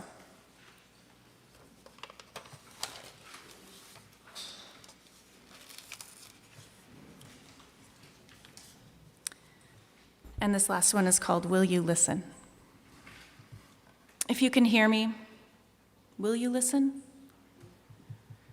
If you can listen, will you hear?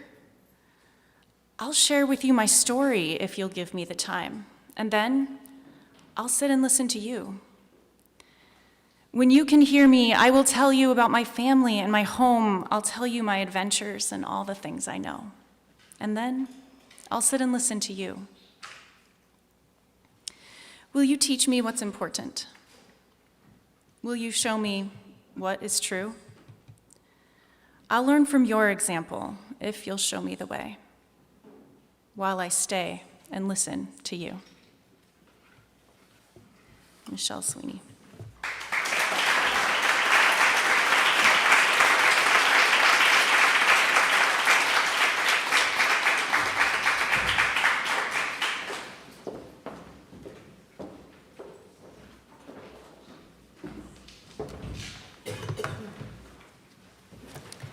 Hi, today I'm here to introduce two very important people. I'm honored to introduce Sonia Loker. She is one of the most important politicians in Slovenia. She is a politician, and she fights for gender equality, and she graduated in 1971. She began her work in the League of Communists and played a crucial role during the country-democracy transition. I also want to introduce Sharita Spurrell. She's the executive director of Massachusetts Commission of the Status of Women. She also worked with the Girls Empowerment Leadership Initiative, and she is honored with a nomination in 2024 for the Latina Excellence Award. So thank you.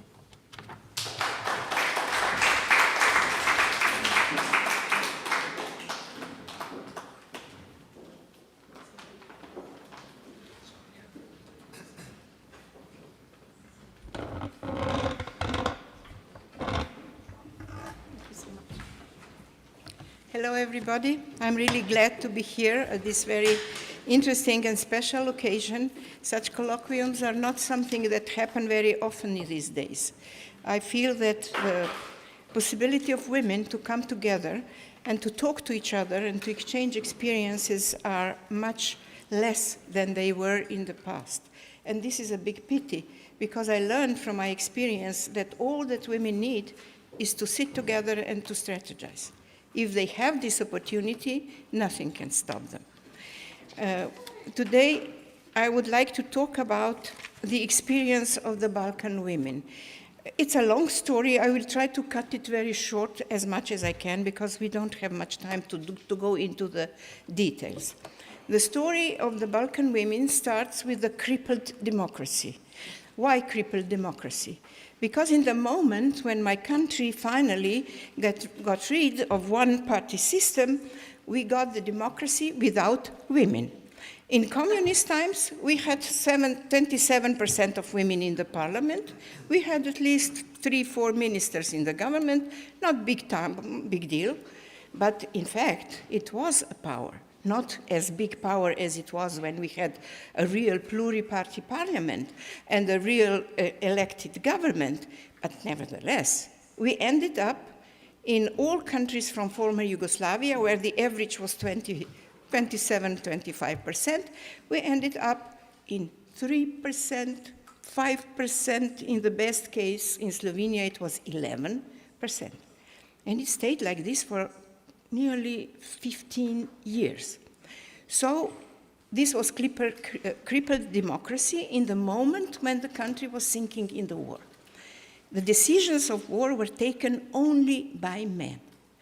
And the pain of war came in big quantity on the shoulders of women. What is interesting, that women, even before the war started, we started a new women's peace movement. It was a movement across all our divisions in the country, which is not easy, you know, when you have an ethnic conflict in progress, to talk to other women from other nations and to try to stop the war. It was a heroic action at this time. Unfortunately, this movement, even if we had thousands of women in the streets, in Sarajevo, for example, before the war erupted, we were defeated. The war came out, and the atrocities cost lives. Many women were raped. Their homes were destroyed. Their families were destroyed. They lost husbands. They lost children. They lost livelihood. And it took us practically up to this day. We didn't really recover from this, what happened. So this peace movement was defeated. But this was the soft power of women. You can suppress the soft power of women, but you cannot destroy it. It will come out in another occasion. And this occasion came after the war. After the wars ended, and they were a serial, I will not talk about the details. It was in 1999, after the Kosovo peace agreement, after the bombing of Kosovo, as you maybe remember. And then the big shots, the big governments of the world sat together and say, okay, we will make a plan, a Marshall Plan, a type of a Marshall Plan for the Balkans. And they put together Stability Pact for Southeastern Europe. In this Stability Pact, there was not a word about women, nothing. It was in 1999, before the 1325 was passed, and women again were out of the equation. So what we did, we came all together, all these women who fought for peace and were defeated, all these women who tried to prevent the war to happen, we came all together and made an appeal to the leadership of the Stability Pact, and we said, what's enough? It's enough. What we want is a place at the table of the Stability Pact. And we were lucky because there was an ambassador from United States in Bosnia who opened the door for us to the leadership of the Stability Pact. And so the leader accepted us in Sarajevo in June in 1999, listened to us, a bit surprised how quickly we got organized, and he said, okay, you can organize, we will support you. So we came, then what was the next step? We sat together, again with the support of this American ambassador from Bosnia, in Budapest, and all the women from all countries who came out of the Yugoslav disaster, we sat together and made a plan, what we want to achieve within the Stability Pact. It was a very short list, a really very short list. One thing was political power of women. The other thing was the legal framework for gender equality, because it was non-existent in our countries at this moment. So only these two things. But when the Stability Pact came together again in Sarajevo, there was nothing about us. Again, they forgot about us. So we came again with an appeal and said, listen, people, be serious. We really need this to be done. Okay. So they let us establish the Stability Pact Gender Task Force. I thought, okay, fine, now we are in a good track. No, we were not in a good track, because they wanted us to do what we didn't want to do. They wanted us to take care about the victims of trafficking. This is what they had in mind when we wanted to establish a gender task force. And we said, no, we will not do that. We know that this is a big problem, but if you have this problem, and we have this problem, make a special task force for the trafficked women. But what we want is something else. We want these two things, political power and legal framework for gender equality. Okay, so we started to work. But how can you work in the country where nobody speaks to nobody, where all inside the countries you still have huge, huge tensions, and there is so little support for political empowerment of women. If you want to work on violence against women, fine, we can find the money. But if you want to work on political empowerment of women, this is difficult. Anyhow, we succeeded somehow to get started. So what we did, we created a new type of politics for gender equality. And what is this new type? First thing that we decided to do is to build big national coalition of women in each country.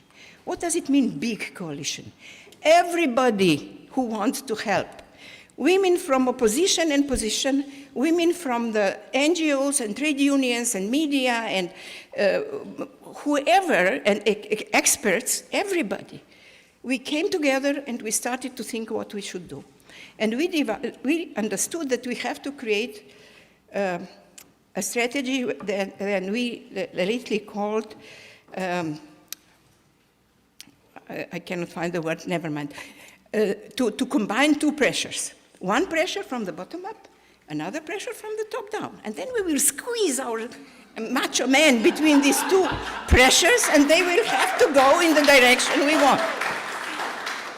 We call it sandwich strategy. So this sandwich worked perfectly. Why? Because we organized thousands of small seminars, women can do it, talking to women that they have to start to be politically active. They have to go to the political parties. If they don't accept them, they have to create their own. Whatever they can do, just to not be sitting at home and mourning. This is the worst that you can do. And it worked. It worked, and we organized this action. let's say, in 6 years, through the seminars of Women Can Do It, we put 35,000 of women, a big number. And this was done by voluntary work.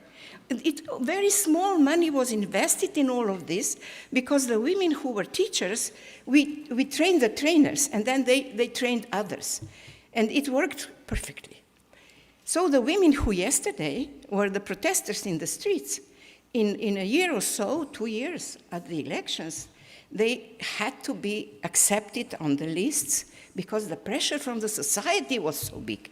We did not have yet quota in the law, but we have this public pressure on political parties, and little by little they started to open up, and the women who were just the protesters became MPs in smaller numbers, ministers, mayors of the big city, the university, the dean of the university, the leader of the bank, national bank, so things which were before impossible. And then we developed a strategy to change the possibility of women to come to the lists by enacting legal quotas. It was a fight of 10 years. As I told you at the beginning, the average of women in parliament in the Balkans was 7% at the moment when we started. After 10 years of work, it was 27%. But all the countries, all the countries included in this sandwich strategy were able to accept legal quotas. Some low ones, some weak ones, others very potential, very strong ones. For example, Serbia had a 30% quota and the listing rules. So Serbia, after this, our action, never went down 30% of women parliamentarians. And what is the beauty of what we did? When the Stability Pact closed down, and this happened in 2009, things didn't go back to the former routine. Things progressed because women learned how they can fight for their rights. And the best of, I will finish this with two comments. One is not very optimistic, the other is. So why I'm not very optimistic? We are now there. We are in the, for example, my country is very interesting, Slovenia. At this moment, we have a president of the state, a woman. We have a speaker of the parliament, a woman. We have nearly half of women ministers. We do. But, you know what is bad? We have presence, but we don't have power. We still do not have power. And why not? Because the women who were elected to these positions were not the fighters for women's rights, but the choice of the male lobbies. This is how it works. This is the reality of life. And this is our next step. I am not sure how we will win over this, but I am sure we will. And the worse the situation becomes, more chances we have to react. So just don't take no for an answer and keep your work. This is my message. Thank you.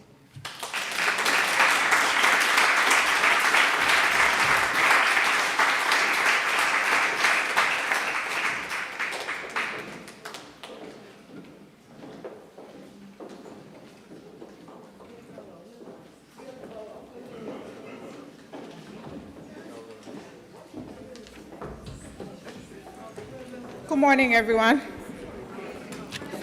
So I am not Shatia Spruill, but I'm here to introduce her. My name is Ruth Koha James.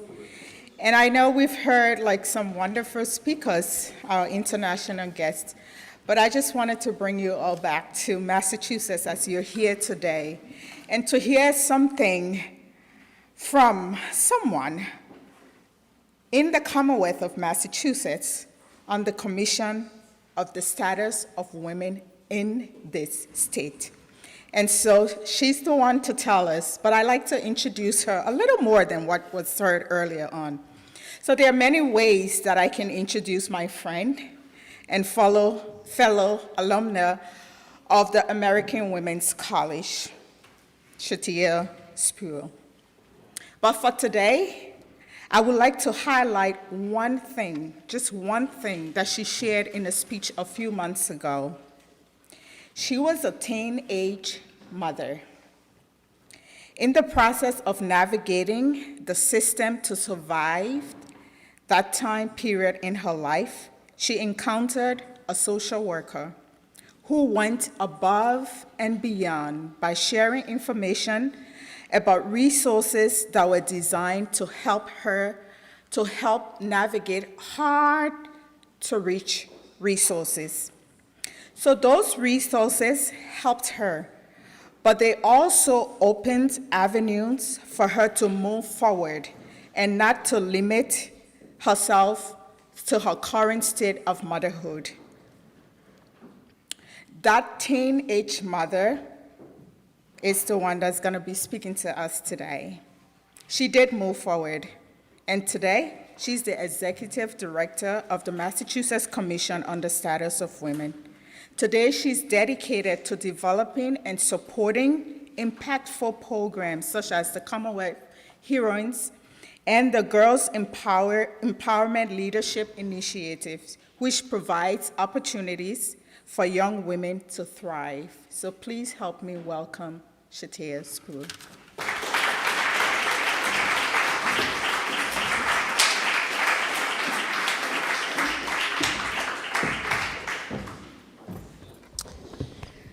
Good morning. It's still morning. Thank you, Ruth, for that kind introduction. As you heard, I'm Shatia Spruill. I'm the Executive Director of the Massachusetts Commission on the Status of Women. It's a mouthful. We lovingly call it MCSW. So when you hear me say that, that's what I'm talking about. Thinking about my remarks today and hearing the journey, as Ruth put it, always brings me back to those early years of my now 13-year-old. And I think about the uncertainty, the weight of the moment, like I have a whole responsibility right now. I also think about the fierce love that carried me through to today. There was a lot of women that poured into me over the years, and I'm forever grateful, and it's important, so hold on to that. I stand in front of you here because of the women that came before me. My mom, my mom's mom, her mom. My story is one of millions. Every mother carries a journey layered with resilience, sacrifice, and power. And that is why I was so honored to be included in this colloquium.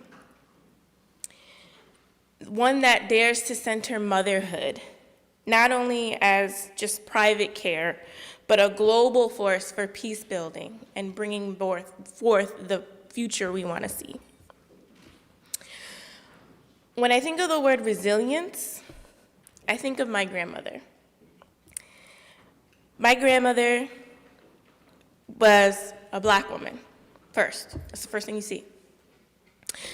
She was a Black mother of 7 Black boys, a grandmother to 9 brown children, a great-grandmother to 16, and a great-grandmother to 5. She raised children from the mid-1940s until she left this world just a year ago. That's almost 80 years of mothering. She was 94. I wish that you all could have met this little firecracker. She was a Leo in all sense of the words. Her story is one of unimaginable strength. She carried the grief of a stillborn. She lost another child before he was even 1. She also lost one to HIV and drug use. And she watched another fight sickle cell anemia for all 50 years of his life before that took him. And over the course of her life, she buried her parents, her siblings, lots of her friends, family. But she also was a survivor. She was a fighter. She was the best woman you could have ever known if you ever got the chance to meet her. She survived 3 heart attacks. She lived 40 years with diabetes. She had a long list of medical conditions that I had to learn what they meant, how they hit her body, what medications were for. She lived with pain. She lived with loss. But she also lived with joy and love. And through it all, she was an advocate. She was an advocate before I knew what an advocate was. She advocated for herself, for her family, for her community, and she modeled what advocacy looks like, again, before I knew what that word was, what it meant, what it looked like for the greater community and the greater world. And when her body began to get tired, I became her advocate, and advocating for her care through the rest of her life. Her life was resilience embodied. She never had the privilege of treating resilience as a slogan. She showed me that resilience means insisting that pain is not the end. Pain is not the final word. And that same legacy shows up in my work today. You heard a little bit about the power of women convening and coming together. If they have the space, they can change the world. And as the executive director of the Massachusetts Commission on the Status of Women, or MCSW, I see and speak to mothers who are fierce advocates, just like my grandmother and myself, every single day through the programs, through the interactions, through the random phone calls and emails that I receive from constituents every day. We get to educate the constituents of the Commonwealth and the world about the power of telling your story and advocacy and how your story can be your advocacy. I've watched women, mothers testify at public hearings. The commission hosts public hearings across the Commonwealth so that women can come testify, tell their story, tell us what's on their minds, what issues that they want to see addressed. What can we as a commission amplify to the state legislature and change in policy? These women come to hearings, sometimes in person, sometimes online, because we do those hybrid. And you can see them holding their babies, and they're talking about, oh, I just got out of work, sorry, I'm so late. But they're testifying because it's important to them. And they have their child with them, which I think is so incredibly important so that the future can see advocacy in action. I've met mothers demanding better health care, access to quality, affordable child care, wages that honor their labor, safety from violence, opportunities for our youth, the list can go on. Through our annual Commonwealth Heroines program, I've had the pleasure of celebrating countless mothers who enhance their communities through their leadership, advocacy, and commitment. Mothers who show up not only for their children, but for everyone else's as well. And they're also good at bringing people with them. They're literally bringing their community with them. These women remind me that motherhood is not private, it's public, it's political, and it's peace building. Because when mothers demand freedom, freedom to choose, freedom to be, freedom to thrive, they're not just advocating for their children, they're pushing society closer to justice, closer to what we want to see. And for me, motherhood is also shaped by my identity and how I show up in the world. As a Black and Puerto Rican woman raising 2 sons, one of which is Mexican as well, with family members and loved ones that are really fearful right now. I think every day about what it means to raise not just men, but humans who use their strength to protect, uplift, and walk alongside women. I tell my boys, you're not only my sons, but you are allies, you are builders, you need to make sure that you make every space you enter better than when you found it. I bring them with me. I couldn't bring them today because I had school. But this is how I act. This is how I build generational peace building. This is how I build the leaders that we deserve. It's not only about the policies in the State House or the treaties at the United Nations. It's about raising the next generation differently to do better, to live equity, to choose justice as a way of life. And of course, we know maternal influence doesn't just stop at our own families. It has shaped history itself.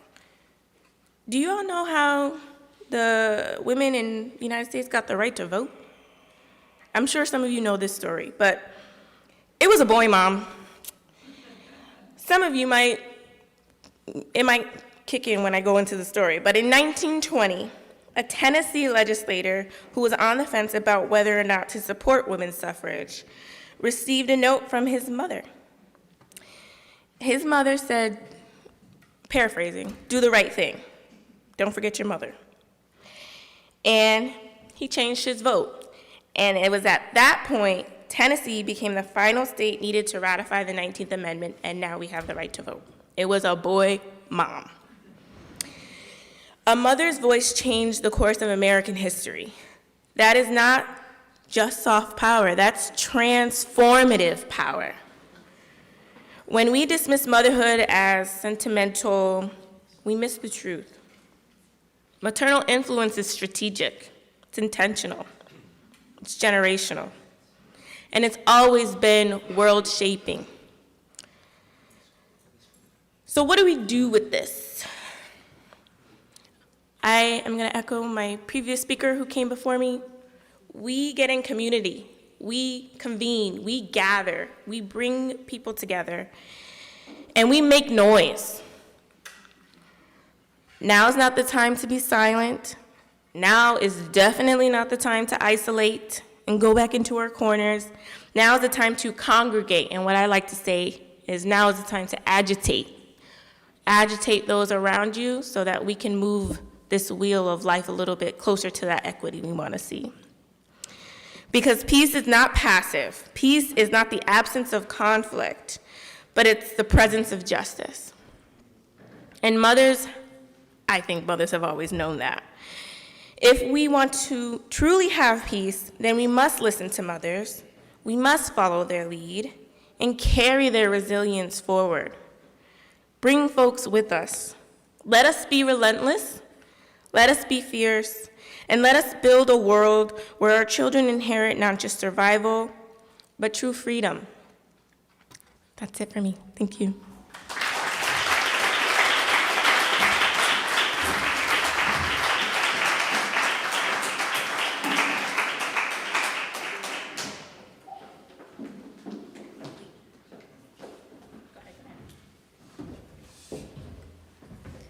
Okay, so first of all, thank you for these two beautiful speech.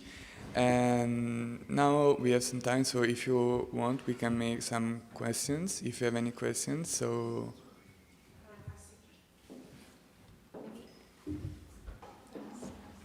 if Sonia can come and take a seat for...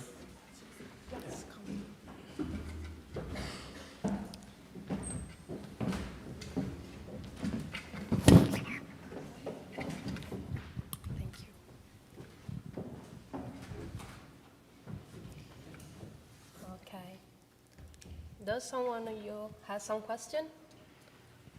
You? Raise your hand if you have some question. No? Don't be shy.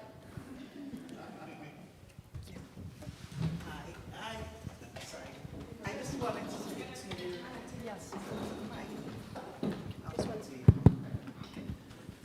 Thank you for your speech about the Balkans, and I wanted to bring up I applaud what went into building your coalition, and I also believe even the first step that they've taken over your coalition. But do you have plans to either to reach out to the women in power to call them out, because they are there representing us, and supposedly we have a seat at the table without a voice at the table. But we can't leave that out. We still have to call out the people who are not. Is there a place to do that? Is there a plan for that? Yeah, this is a very good question. In fact, our coalition was never a coalition only of the NGO women. It was a coalition of women who were working in the NGOs, but also the women who were part of political parties, who were part of the parliament. They were very few, and not all of them wanted to be a part of our movement. Some of them were reluctant. They didn't want to fight for the quotas, for example, but most of them, they joined. And when they joined, they felt that they have their back covered. Because if you do something for the benefit of women, your party will kick you out at the next elections because they don't want the change. They want to have the situation like it is. Don't rock the boat, the water will come in. So this is how things are. But women, when I told you, when we created the situation of sandwich strategy, we had the support of international powers who were present in the region. We had the support of the people bottom up, asking for more women in politics, not to have a war again, because this was our main message. We want women in politics not to repeat what happened to us. And these women were capable of talking to each other across ethnic lines. Nobody else could talk, just they could. And they did, they dared. And this was really important. Another thing which was important is you have to be ready to jump on the train of the mainstream politics when the things are happening. We didn't have the power, our movement didn't have the power to open the debate how we should change our electoral law.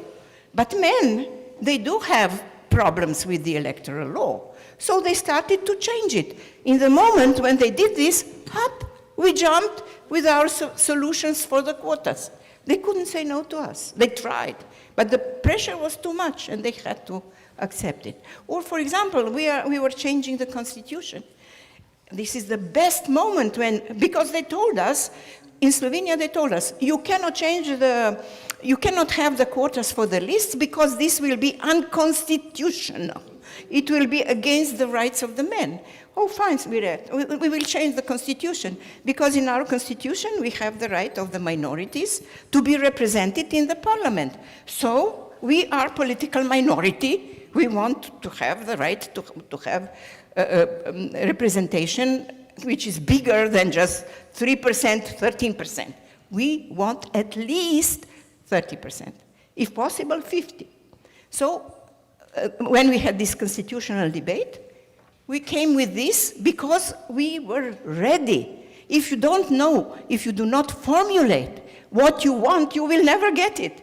You have to be very precise what you want, and then very, very energetic in going for the goal. We did everything. We called Swedish parliamentarians, men, to persuade our men that this is something which they should support. So it was really a complicated fight, but it was a strategic fight. This was not something we do, we have today one idea and tomorrow another one. No, you have to have a really firm plan and then go for it. For example, we had a horrible, long fight to accept that raped women in the war, in all societies, are the victims of the war and that they should have the protection of the state. It took us 20 years of lobbying to get this. But after 20 years, we got it everywhere. It is a bit weird that the women who were raped 20 years ago now can get the counseling of the state. Thank you very much.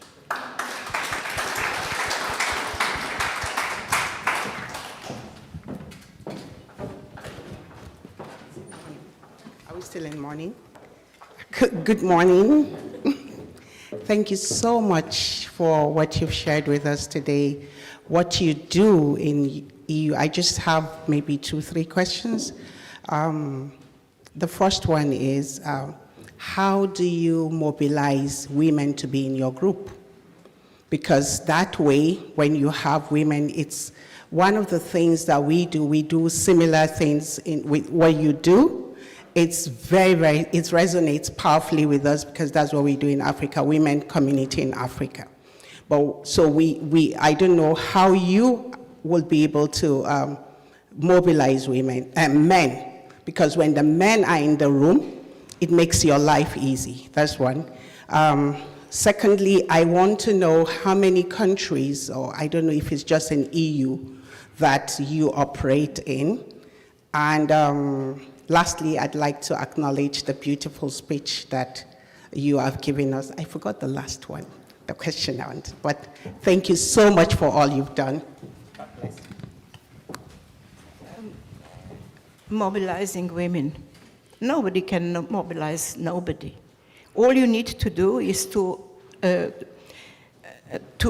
address. Mobilize men, he for she. Okay.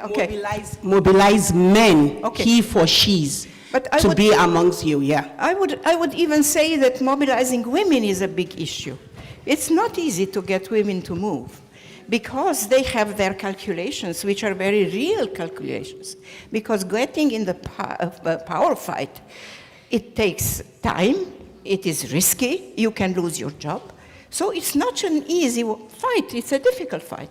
But when you just need a small group to be like, which rolls the thing, like an avalanche. If you start the avalanche, nobody can stop the avalanche. But it starts with a ball of snow. And this ball of snow has to be really firm and really clever how to do things. And this, I think, women are clever. We know how to bring together those who can make a ball of snow. About men, this is an interesting thing. First of all, when you have a huge pressure from the bottom up, you have to pick up the right time. What is the right time? Political parties, when they are forming the lists, are preparing for elections. In this moment, this is the only time when they really listen to the people because they have to. They hate it, but they have to. And this is the moment when you can really push for the women to get on the lists. And then, and also to the change, to have a rule that women will be on the list a certain percentage, and that the rules will be how they will place them so that they don't end up at the bottom of the list or in the constituencies where they have no chance to be elected. So timing is really important, timing. And then you have to buy men. I'm sorry. It's very ugly, but this is true. How you buy men. I give you a very good example from my fight in Slovenia. When we formulated that we want to have the amendment to the constitution, first it was this is a really important issue. When you do such a big thing, the women are competing between themselves. And they are capable of ruining the whole story just to be the one who will do it. So the first thing is how to prevent this to happen. You have to find in the group which is leading the thing, not a politician, a neutral person which is acceptable for everybody. And if we put on the top of this movement a woman from one party, the other one will say from the other party, I will not do it, I will not bring the water for her. But if you have a person which is neutral person, who is neutral, then everybody will do it. And this person is not competing for any political position. She's competing for the cause. And this is important. And then everybody has to do that. And then what you do with men? We prepared the amendment for the constitution, and then we said, the men, it will be a problem. What can we do? So we visited 3 men who were acting or former speakers of the parliament, and we were lucky because they were from 3 different big parties. And we told them, this is not us who will put the amendment. Please be so kind and put it in our name. And then the men fought for our cause. And this is how we got you need 75% of votes to change the constitution. But when you have 3 men from the 3 big parties, what the others can do? They have to follow suit. And exactly this is how it happened. And not to be ugly against men. Men in general are not our enemies. This is a wrong perception. Many, many men are our allies, and they will work with us. But you must know that being a man who is on our side, it goes with the cost. men feel this like a treason when the men are on our side. So a man needs a lot of courage to go on our side and to fight with us and to persist when it is the most difficult. But many men are very opportunistic. If they think that feministic behavior will bring them votes, well, they will say whatever you want them to say, and we'll do it. And then when the story is over and when they sit in the seat, they will do everything to obstruct you. This is life. I'm sorry.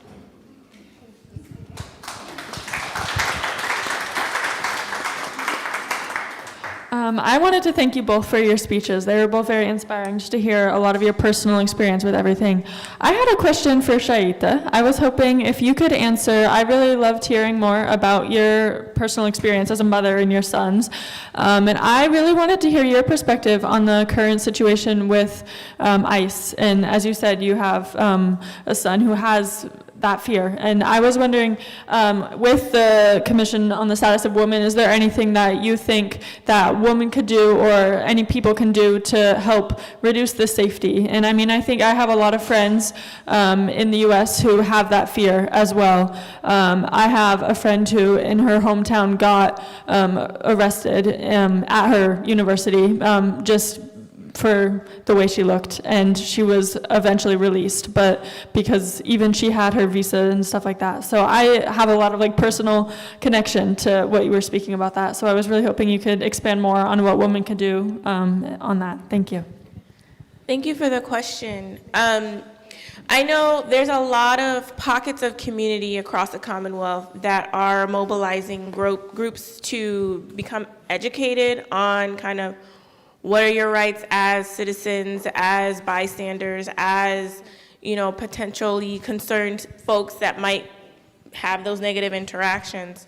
And I always point back to MIRA, the ACLU. Those groups are constantly updating their resources on, you know, what is the status, how to protect yourselves, how to protect your loved ones, and be active bystanders.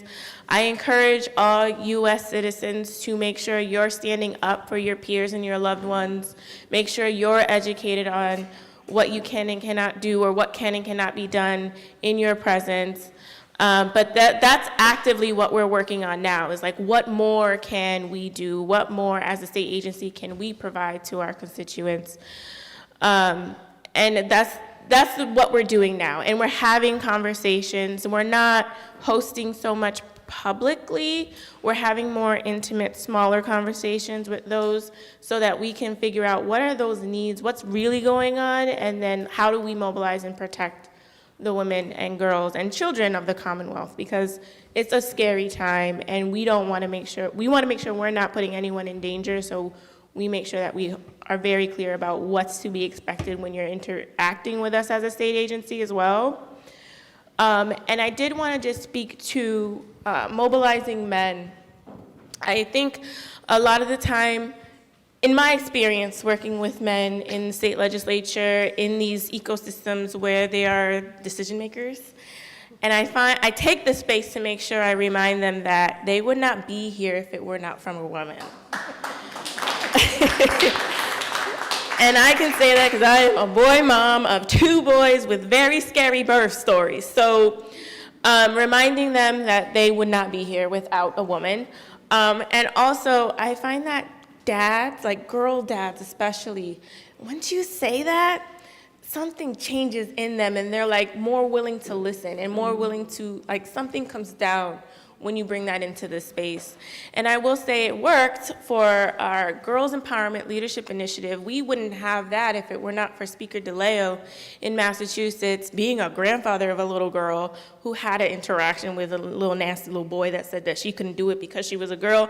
And it was that story that really empowered him to say, okay, MCSW, I'm gonna give you 20 grand to put this Girls Empowerment Leadership Program together.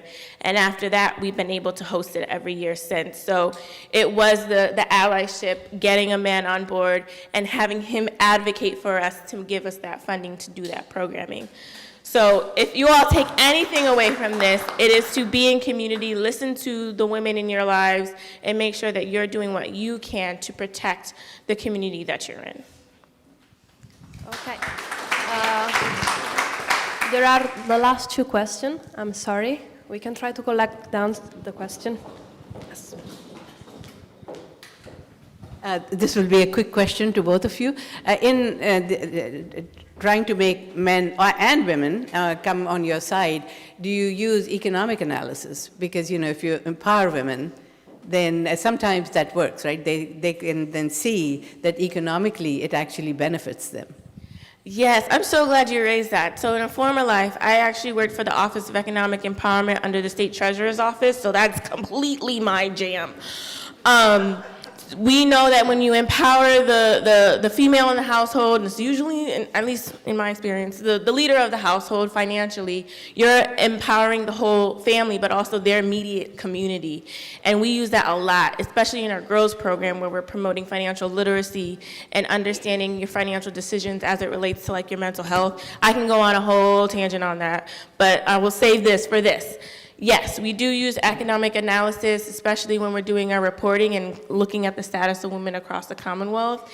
And we always try to also make sure that if we're bringing women into our spaces, making it child-friendly, making sure we're providing dinner, making sure that we're providing translated materials or interpreters so that they have whatever they need to be present in that moment. And part of that is, making sure those things are available to them, because we know that once you bring a woman up, you bring everyone else with them. So I'll let you respond.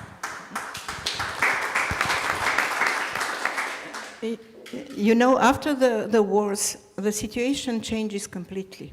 The livelihood is totally destroyed. People do not have jobs. For example, I will take a country which didn't have so much war, a few months only, North Macedonia. In North Macedonia today, only 20% of women have a formal job. So it is really a very hard situation, because before the war, 40% of women had a formal job. So the issue is how to use the power of women in politics to change economic approach of the government, what the government will do to make the situation better. And here we are immediately in the big problem, because all our governments think that the magic of the market will solve the problem. The magic of the market doesn't solve the problem of unemployment. It doesn't solve the problem of lack of housing. It doesn't solve the problem of taking care of the people who are left over who are left alone when they are old. All of this has to be the work of the state administration. Has to do it properly, has to do it in the margins of what they can do, because the money is not, in the budget is not so big that you can solve all the problems. And here we immediately run in the problem of powerlessness of women in politics. They are there, but they cannot decide about the governmental priorities. The priorities are decided in very small circles of powerful men. For example, now we have a big debate in our countries. Should we really invest 5% of our GDP in the armament? What does it mean? If we do that, what will happen to our childcare? What will happen to our old people's care? What will happen to our pensions? What will happen to our wages in the public service? Because this is all from the same basket. It comes from the same basket. And here, I think, this is what I said, we have presence, but we don't have power. And we have to work on this, that the women who are taking positions are aware that they have to take more risks to redefine the priorities in economy, also in security. Why not? There are different ways how you can make a country safe. It's not only arms which will make you safe. I'm sure that equality makes you more secure than the arms, as much as you can get them. So all these things are still in front of us as a problem, how we will solve it. But I think that we are aware of this, and we are trying to find new ways how to resolve it.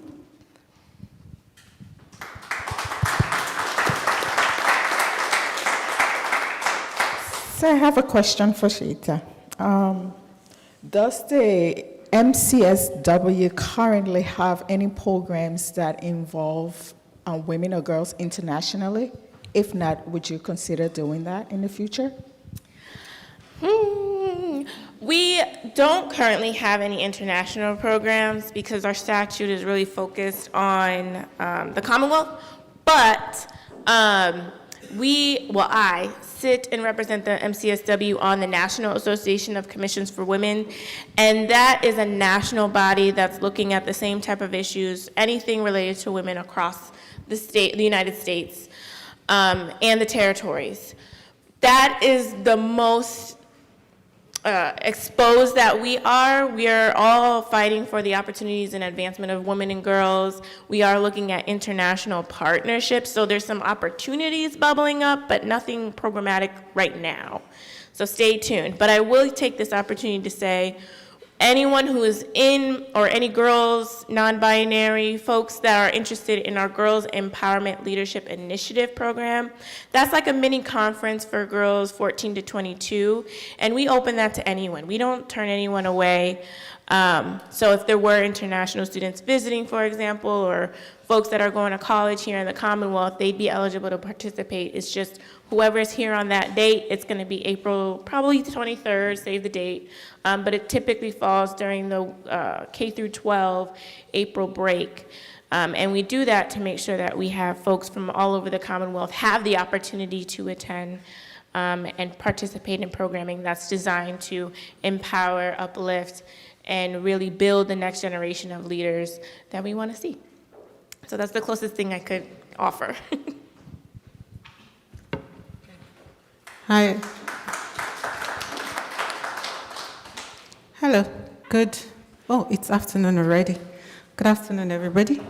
My name is Iklima Musa, and I work with the Nigerian Federal Government Agency, an agency that is saddled with the responsibility of implementing digital transformation agenda in the country. Our vision is to make Nigeria a digitally empowered nation, fostering inclusive innovation and entrepreneurship. And for that to happen, there is the need for us to include 50% of the population, which is women. And for us to achieve that, we had to understand that there are so many systemic barriers that exist, especially in terms of digital literacy for women, and also to create awareness and to foster safe online experience. My question is to you, Shetia, because I'm quite inspired with what the MCSW is doing.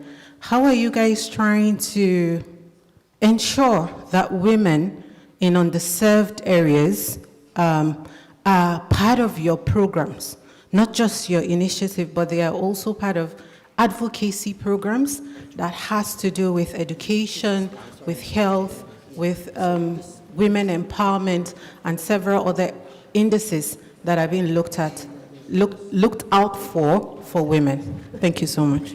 Thank you for the question. I pride myself in looking for leaders who are at the margins. The State Commission on the Status of Women is a volunteer commission. My staff, we are state employees, but all of the commissioners are volunteers, and they all represent different areas of the Commonwealth, different industries, different expertise, different education levels, you name it, we got it. And the state body appoints to the regional commissions, and there are 11 regional commissions that cover each county. Those women are also volunteers, and those women are even more diverse in the industry's experience. We have stay-at-home moms, we have attorneys, we have moms of little kids, moms, grandmoms, all different kinds of women to represent the commission. And we are very specific in the folks that we appoint to make sure that these are people that are coming from the furthest of the margins so that they're included in our advocacy plan, in our legislative priorities, in our programming, like designing where do we go in the community where we host our next event. And we really do deeply listen to what we hear from our programs across the Commonwealth. And that's how I ensure that we are uplifting those voices that you don't traditionally hear. We focus, we go in and invite those folks from the rural communities, from the lower income communities, from the communities that don't speak English. And we make sure that we get them there so that we can truly listen and then take that information to the decision makers, the policy makers, and hopefully impact change. That's been my goal, vision, whole mission of becoming the executive director, because I came from there, and I want to bring folks up with and really tell the story of the women of the Commonwealth.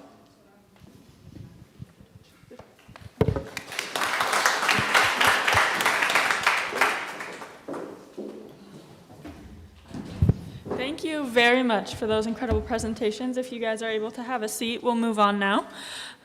We are going to, since we've taken a lot of time with our amazing speeches, we're going to move on to our serial testimonies from some students. So if Katie and Ella and Kayana could please come to the stage and sit down, and then you guys will do your serial testimonies. Before they begin, I wanted to make a quick announcement about lunch. We will have lunch preceding this, so if you guys are able to, when we're having lunch, you need to exit from this door and go around, and the food will be behind here, but please do not use this door for lunch. We'll be going out there. Thank you.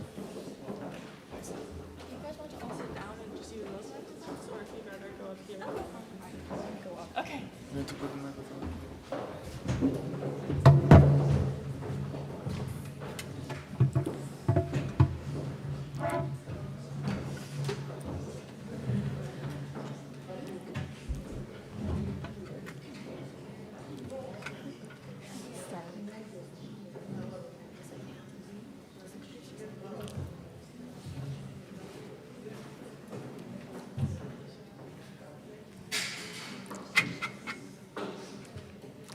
Hi everyone, my name is Katie Gould and I'm a sophomore at Wellesley. 5 years ago, we were all in something together. Yes, it was the pandemic. I would have never imagined how much I've changed and grown back then. At 15, I was busy with midnight online classes back home in China, but everything changed in January 15th, 2021. I woke up and my dad had passed away in his sleep. My brain blanked. It was my first time confronting death.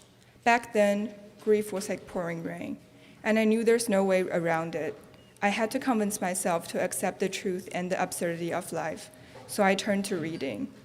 For me, this was the first step in giving myself strength. But later in that year, there was another loss. My former roommate in high school has died by suicide due to mental health conditions. The silence afterward felt heavier than words. I wasn't a counselor or an expert, but I was a neighbor. I started a small wellness newsletter with our high school counselor, featuring curated resources, campus events, and tiny rituals that helped me survive my own winter. It wasn't grand, but it was consistent. That's when I understood what motherhood meant, care practiced consistently. Motherhood can be a verb, a way of organizing love, attention, and responsibility. We can mother our friends when we check in on them when they are down. We can mother our communities when we build simple systems that make it easier to ask for help. We mother ourselves when we choose habits that our future selves will thank us for. And after this process of self-exploration and acceptance, I find that I can better understand my younger self. I see your struggles, your anxiety, your insecurity, and I appreciate the strength in you that has not fully been visible yet. Last but not least, I could better understand my mom. I see your difficulties, your vulnerability, but also your resilience, your independence, and most importantly, your love for life and people around you. Without her, I would not have been able to go through this and become the person I am today. This week, check in on one friend, write down one thing you're grateful for in life, and choose one small habit your future self will thank you for. Thank you.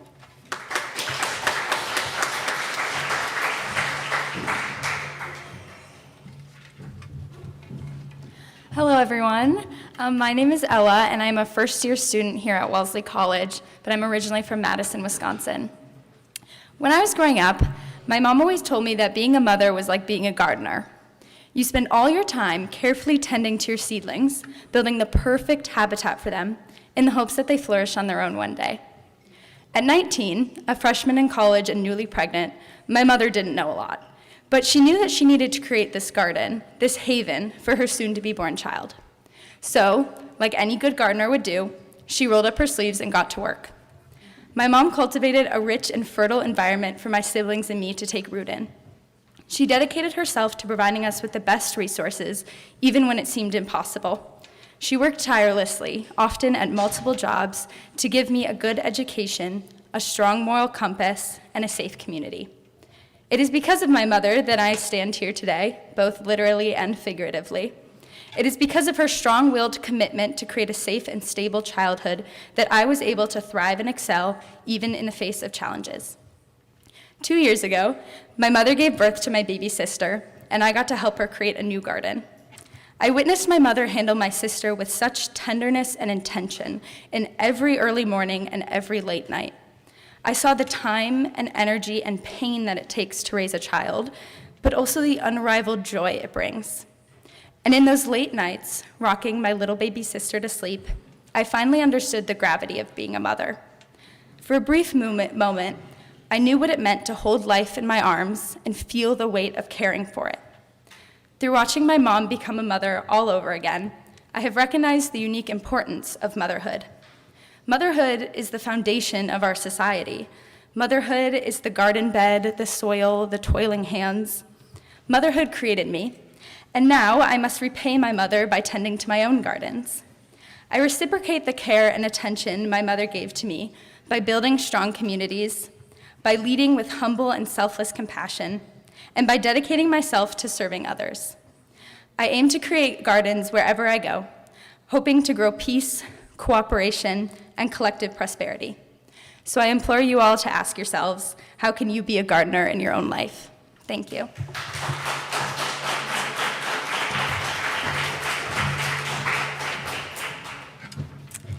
Good afternoon, everyone. My name is Kayana Higa, and I'm a current first-year student here at Wellesley. As a child, my idea of motherhood was defined by distance. At the time, my mom was a young single mother in the military, which meant being separated often while she was away on deployment. I wouldn't see my mother for months at a time, and I always felt like a gap was growing wider and wider between us. This became exacerbated when it became too difficult to raise both me and my younger sister, so my grandparents from Hawaii decided to take me in and help raise me. I lived with them until I was 8 years old, and as my relationship with my mom became more distant, my grandmother took on the role of a maternal figure in my life. When it came time for me to move back in with my mom, it felt like I was reuniting with a childhood friend who had grown into a stranger. As I was going through adolescence and growing into myself, I felt like the one thing I wanted was a proper relationship with my mother. I wanted her as what most mothers are to their children, a mentor, an anchor, and a caregiver.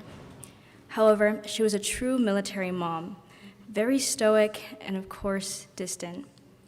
I came to understand that the strained relationship I had with my mother came from a lack of mutual understanding between us.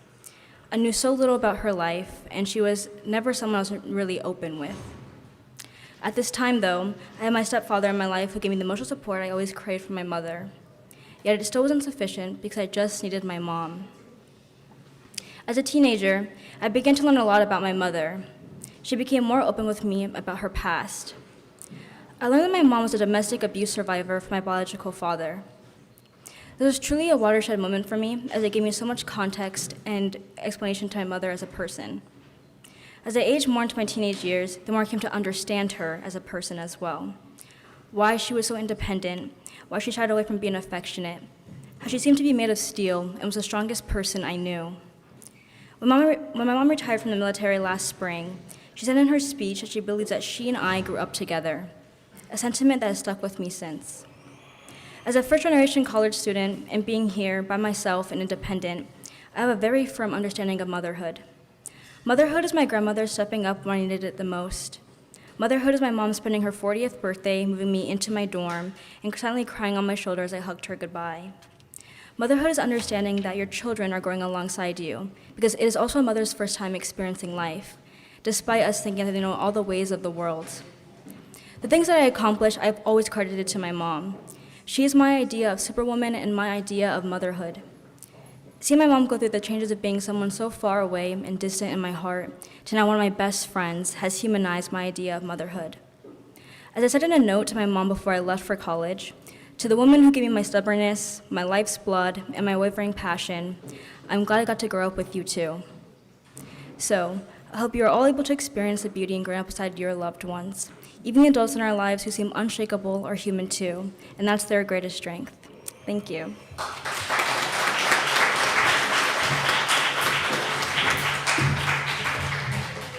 Thank you so much for those incredible serial testimonies.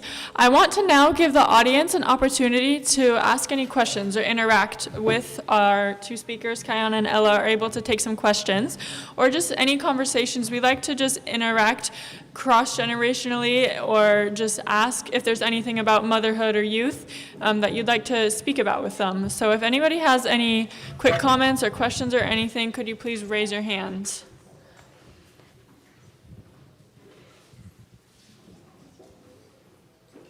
Okay, well, I guess your presentations were too good. No questions or anything. Okay, perfect. Well, I believe we will now be moving on then. Thank you.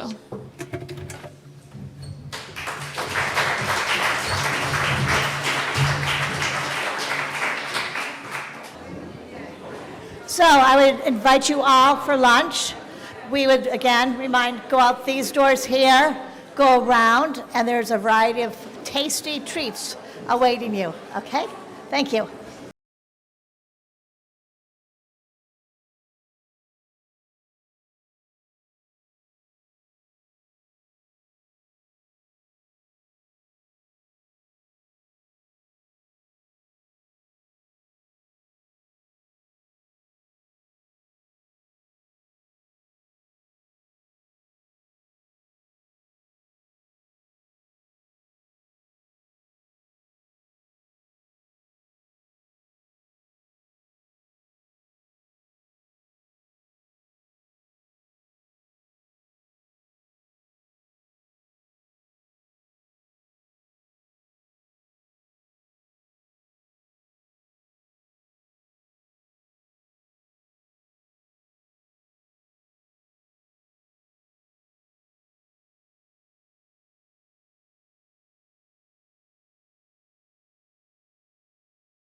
Talat Shanaz Ramin.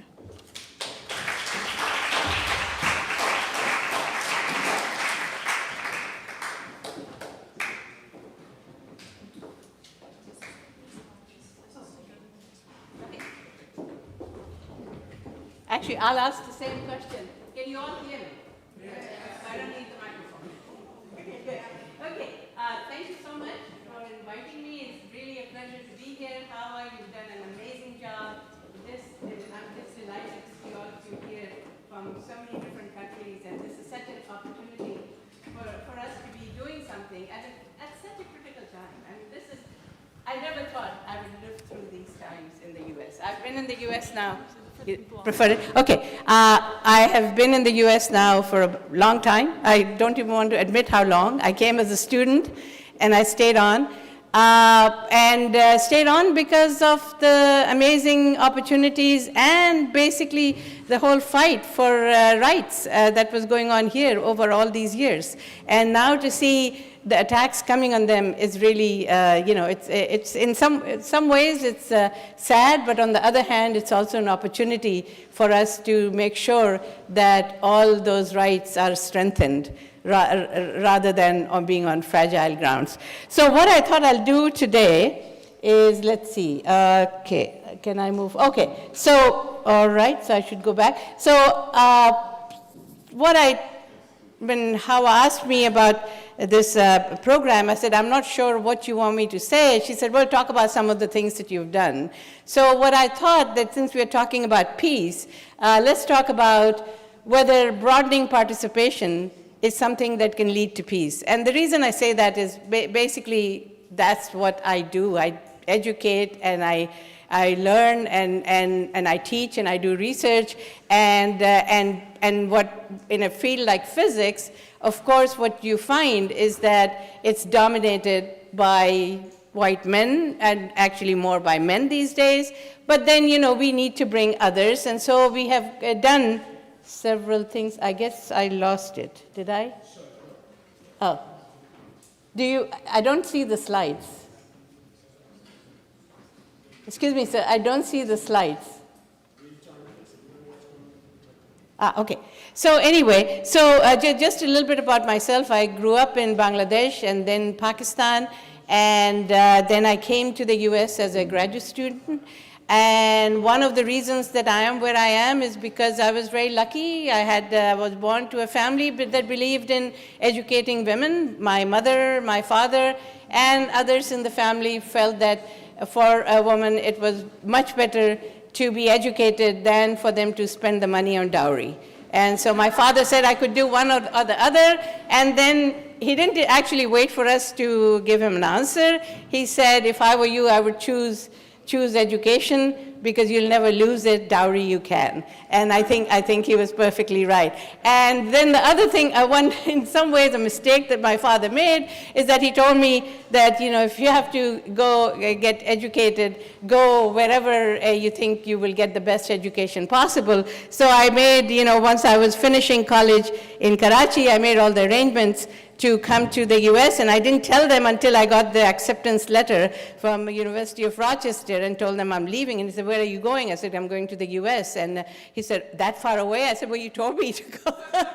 Then he said, why not go to England? And I said, well, I think I'd rather go to the US because that's where I think the action is. So it seems to me that something is not happening. Okay, I think I can tell you, and I have about 10 more minutes, so stop me because there's a lot that I can say, but I'd like to hear from you. So basically the thing is that now in my journey, I wanted to say what has made an impact on me, and I was thinking about this whole idea of empowering women, and there were 3 instances that I wanted to point out to you where it was really pretty amazing.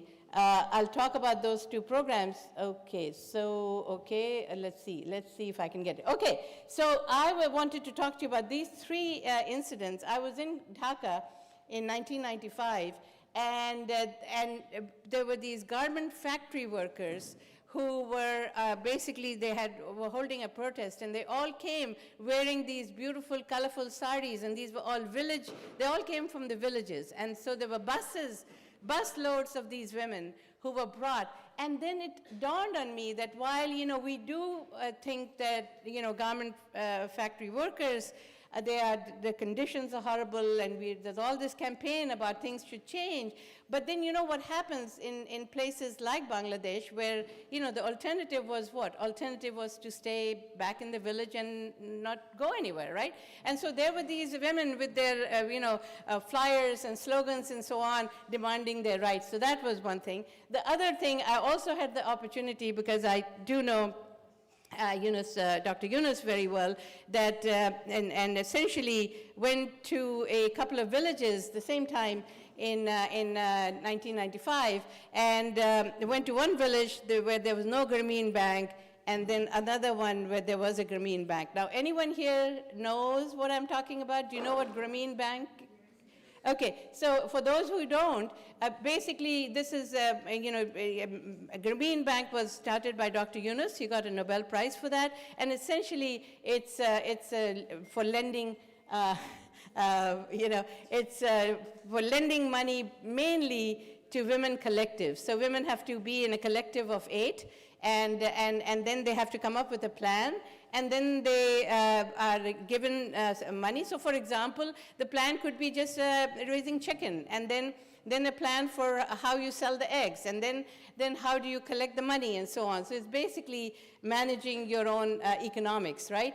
And then what also happened is that in the Grameen Bank, which actually is a regular bank, you also had these women then sitting in the governing board and talking about what changes need to be made so that they would benefit from it. And so that was, seeing that at work also gave you the idea that once you give women economic freedom, how much things can change, right? I mean, the whole household was changed. Hygienic, the huts that they were living in were much more hygienic. Everything was much more organized because things had to be done with a particular schedule, right? So that was one. The other one that I wanted to mention is that the one place where I really felt the power of women was this was an Afghan women jirga that was held in Peshawar. Now, I come from Pakistan. Peshawar is on the border with Afghanistan.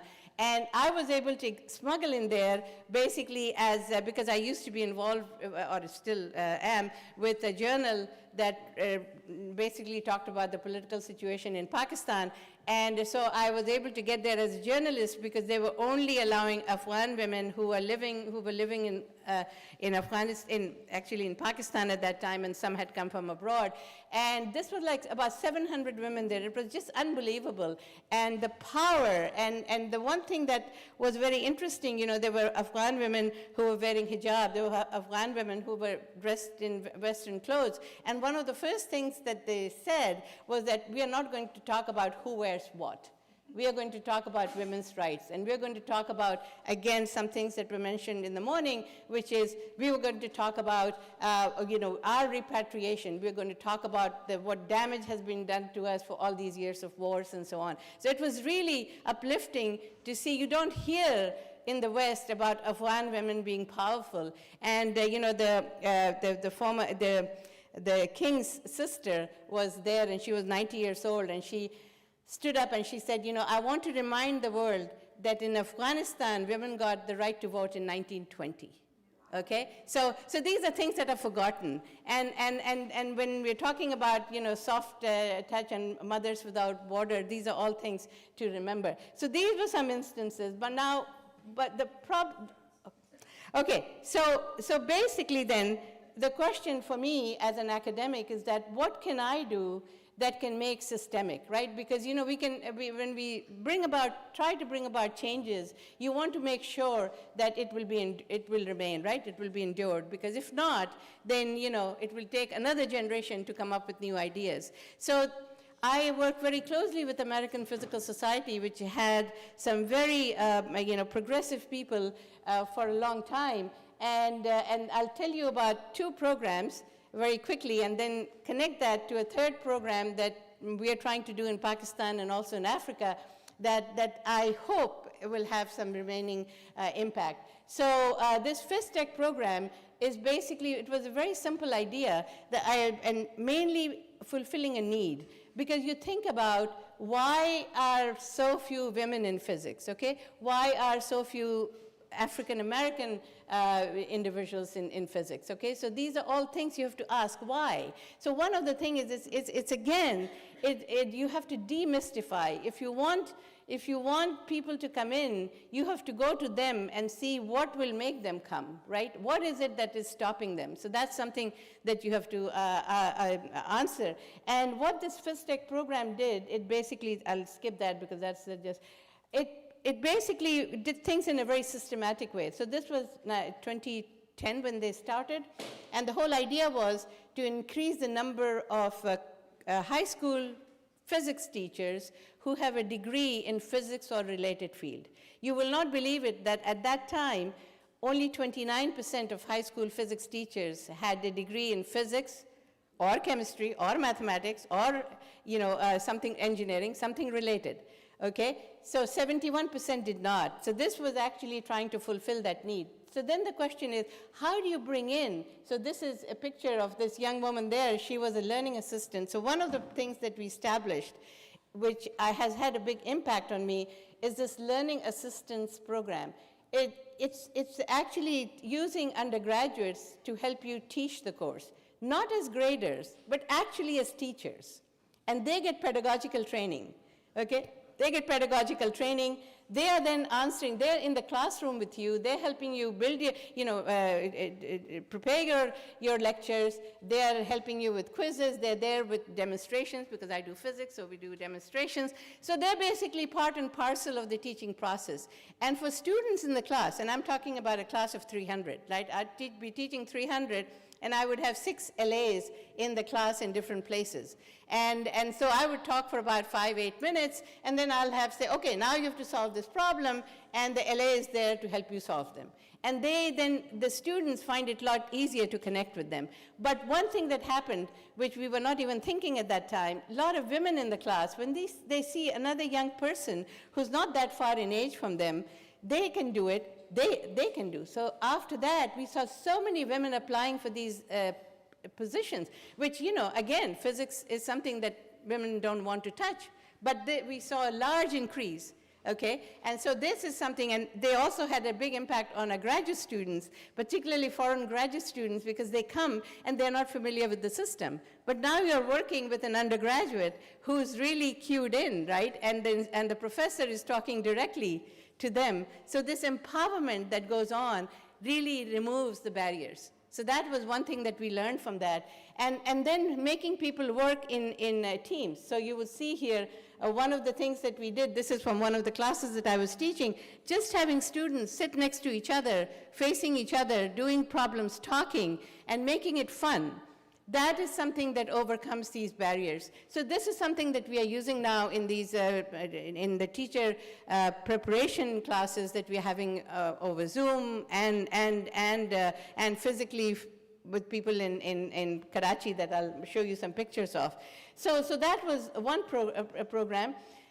The other thing was that community building, because, again, I as a physics professor and researcher and so on, I'm far more removed from undergraduate students. However, my colleagues who are physics teachers in the neighborhood, they're much closer to undergraduate students. So we formed a kind of alliance with all the physics teachers and as equals. So they would come and they would work with our students, and we'll send our students to work with them in their classroom.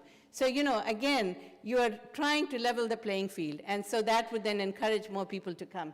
So that was one program. Another program and again, we are now part of what is called 5+ Club, which basically means that we are now producing about 5 teachers, 5 students who go in to become physics teachers per year, and this is 5 more than what we ever produced before. The number before this program was 0, okay? And so that was one. But the other program was this bridge program, which was really to get in underrepresented students into physics PhD programs. And this is, again, when we're thinking about underrepresented students here, you can think about students anywhere, students who have not had the privilege of being at the right place at the right time to be doing what they're doing, right? I mean, that's what power circles are, right? People are there at the right place at the right time. So why not make it so that people can get to the right place at the right time? And so this is a phenomenal program. So basically, what we had to do in order to impose it, and of course, you know, the way you have to do, I was able to get some of these things done because I was the chair of the department at that time. So initially, there was resistance, but as colleagues saw that this was really gain for them as well, they came on board. So this LA program, for example, okay, 2 more minutes, good, thanks. So they were very, you know, so LA programs exist. With this African American students right now, what we can say is that it can be done. We have produced 13 PhDs in the last 10 years. That's 13 more than what we produced in the last 30 years, okay? And so it's possible. Now what I do is let me tell you a little bit about what goes on in Pakistan. And there, it's not like things were not there. I have been working, and others have been working with colleagues there.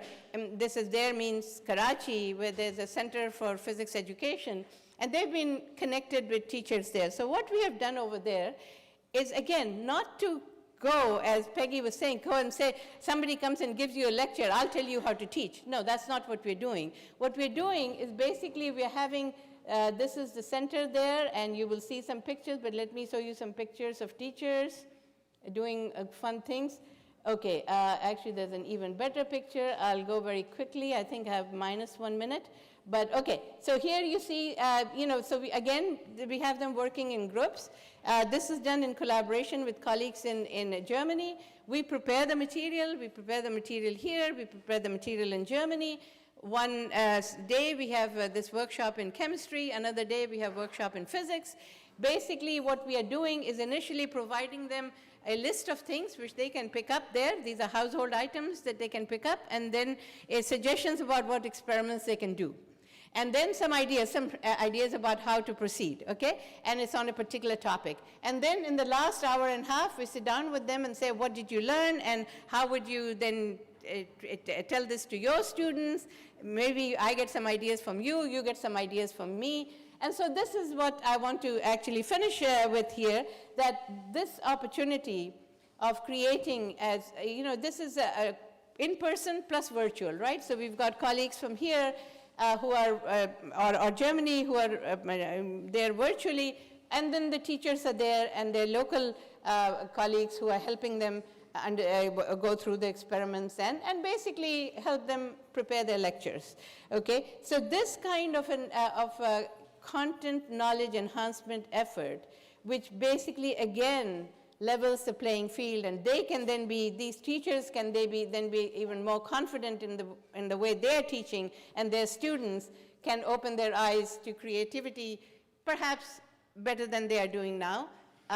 In any case, it does do something to engage them, and if we connect teachers all around the world, you know, through these kinds of activities, it can go a long way in establishing peace. And so as a teacher, this is something that I hope we can embrace, and it will be fantastic to work with all of you in making this a worldwide effort. So thank you very much for your attention.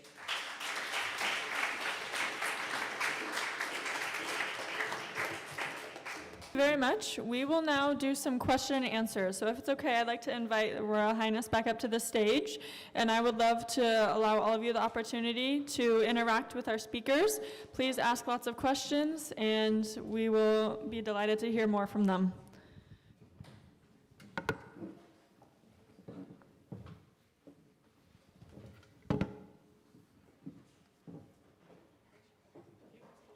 Okay, sure. This one for the audience.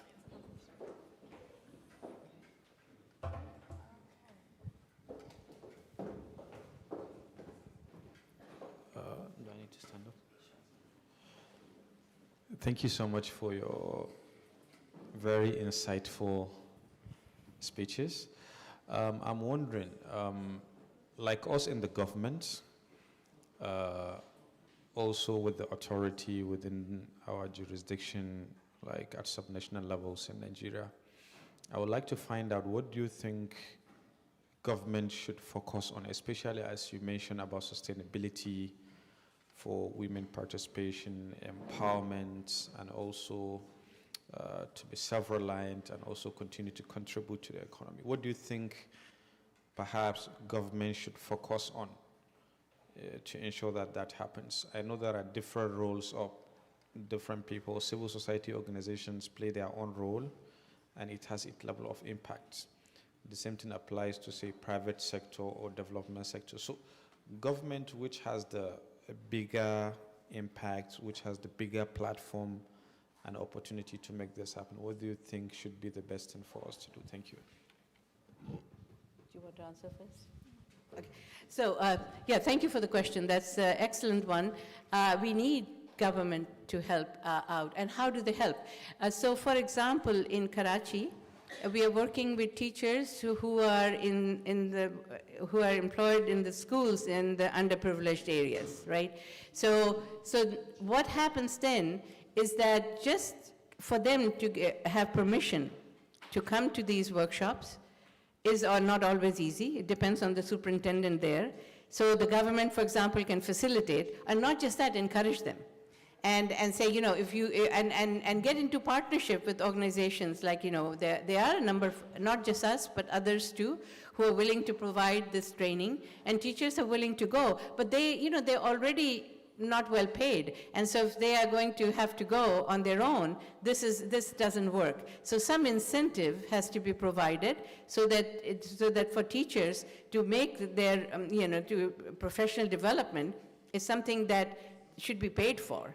You know, at the very least, you know, just subsistence and you know, travel and so on, which is very small amount, it's minuscule. But you're talking about places where people are living paycheck to paycheck, right? So government can make professional development a priority and facilitate that. And I think opportunities available. Think about digital skills right now. It can be obtained very easily. Governments can facilitate that. Just think if all teachers around the world knew how to handle Excel sheets, Google Sheets, and so on. I'm not for Google, and I'm not making an advertisement for them, but something of that ilk.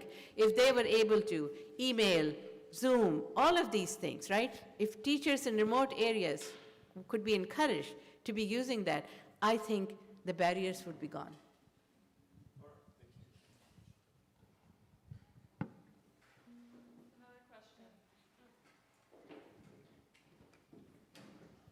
Thank you so much for your speeches. I wanted to ask to the Royal Highness.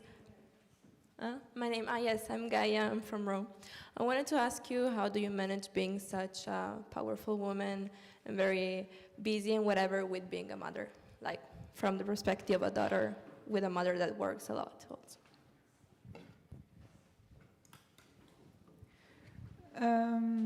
Actually, this is a very good question. During my journey, or my life journey, I examined and experienced many areas that was really new to women in my society.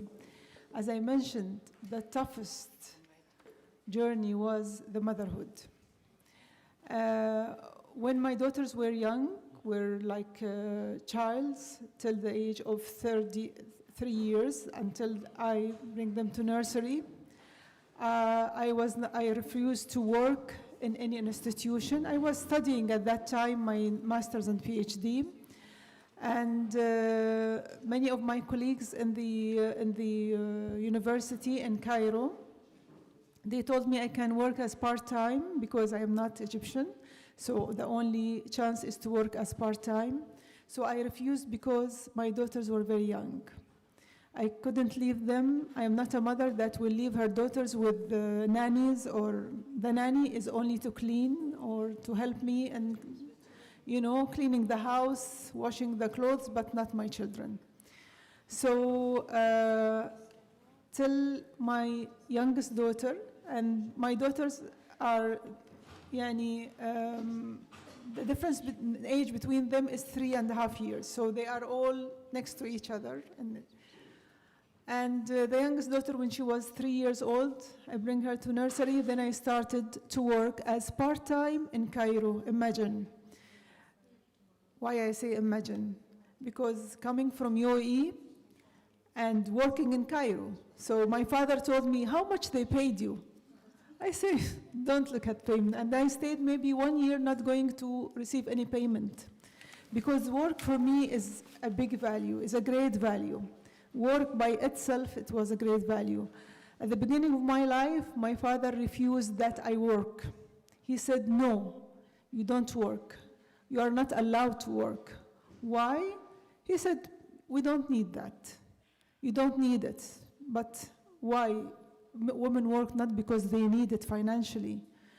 So at that time I said, okay, I will go to study. I will not just have my bachelor and stay at home.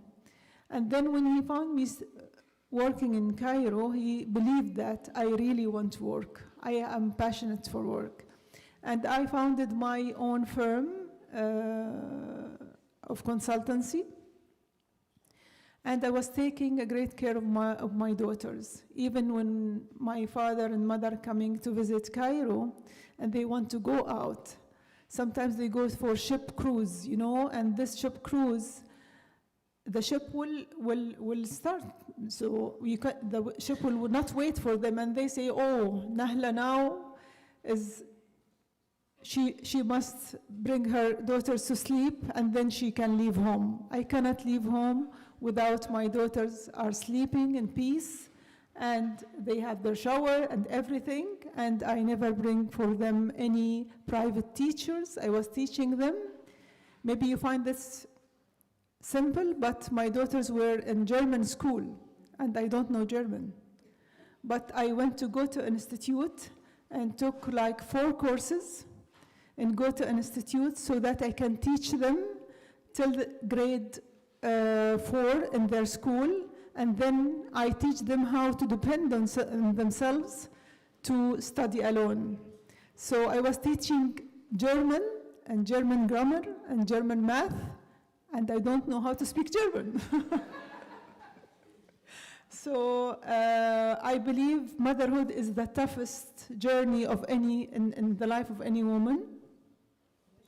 And it's the most noble journey as well, because as I raise my daughters, I learned from them. I learned all over the way. I learned how to be patient, how to be flexible, how to, in each stage of their life, as children, as in their teenage, in their young, growing as young girls or young ladies. Each stage is different, and I need to learn how to deal with them, how to raise them, how to make them powerful women, and also how to be a good role model for them.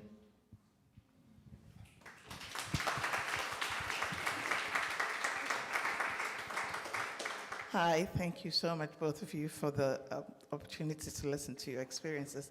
Professor, it rarely happens that we get this opportunity where a person in government is asking us, what do we do? So I want to take the opportunity to give you another option that you could explain to him, because I am a big fan of the Rahim Bank Foundation. My sister helped start something of that nature in my village with him.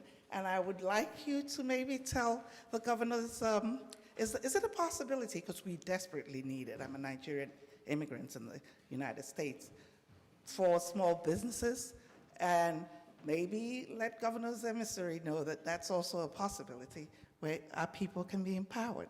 You know, just something else we can talk about. Sorry. I think what you're saying is basically, you know, I said professional development, but that could be anything, because what you want is you want to empower people. And then and the way to empower people is to find out what their needs are. You know, we can't tell them, go to college, do this, do that. You go there and you find out right there, what is it that's going to empower them. So what Grameen Bank does is actually have them look for the solution right there. right there. Exactly. Yeah. Exactly. Fantastic. Yeah. Yeah. Fantastic. You said you guys maybe had some questions? That would be also partnerships, right? I mean, government only wins, right? If you're really investing in people and going to them, right? I think that's the main difference. A lot of times we say, well, come to the university, come to colleges, come to that. Well, there's a lot of barrier. So remove as many barriers. Best thing is to go there and just find out what they need right there.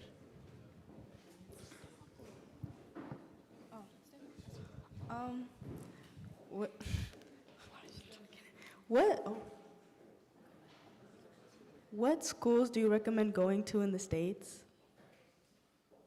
Are you asking me? Both.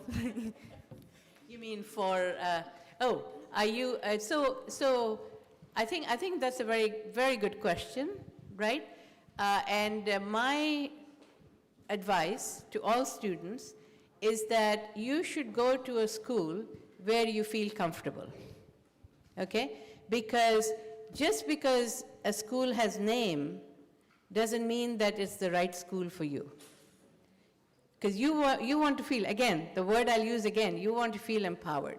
You want to feel like you belong there. You know, when I was at Kansas State University before I went to University of Central Florida, and there again, we were looking at why do we have so few African American students or students of color per se. You know, this is in the middle of the country, and this is also many years ago, okay? Things have changed now. And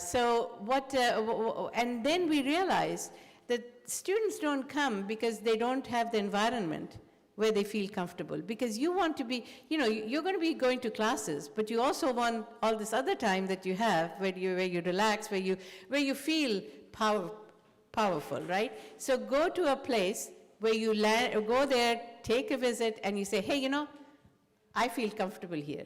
Talk to students.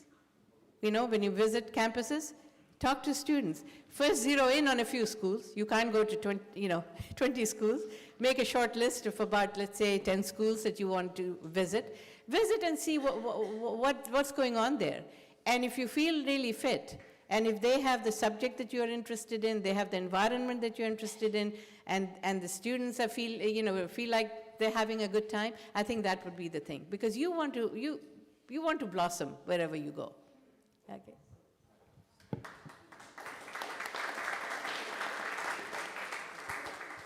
As a follow-up question from another student, sorry, right back here, what advice would you give to a young woman who's looking to study possibly outside of the States?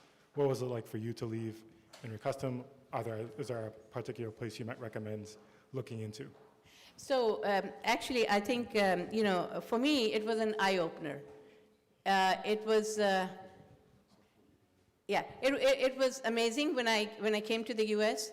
And actually, I lost my suitcase on the way, and so I end up, and I have nothing. And that was great. It was a sense of freedom, but also because as soon as you go outside your own environment, you're able to look at yourself from the outside. And you're able to look at, what is it that you could do better? What is it that's great about where you come from, and what is it that you can learn from other places. So I think at this point, if a student wants to go outside the US, I would say the same thing, that you need to look at what is it that excites you, and where is it that you can get that kind of reinforcement. And any time you leave home, you learn. You learn a lot. So my advice would be, yes, do the same thing if you have the opportunity, but visit first before you go, because it can be a surprise. I'll just add, come to Ajman University in United Arab Emirates.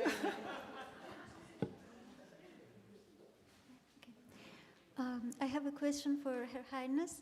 First of all, thank you so much for sharing your journey. It's truly inspiring and very energizing to hear all that. I have one question regarding any cultural or social pressures that you may have faced as a single mom. And if yes, how did you transcend those? How did you deal with those pressures? Of course, there are many pressures. There is a great pressure of being a single mom all over the way. So, because I believe being raised in a family with mother and father, there is a balance. But I tried, the pressure came that I tried to not make my daughters feel that. And as I mentioned, I get supported by my family. My father was their father. My brothers were their, uncles and fathers as well. So I always make them feel surrounded by love. And the big family is very important. In the United Arab Emirates, we have the expanded family. Imagine that every Saturday and Sunday, we have to be in my father's house. No excuses. No excuses are accepted. We are like 28 persons in the dining table, eating together, chatting together.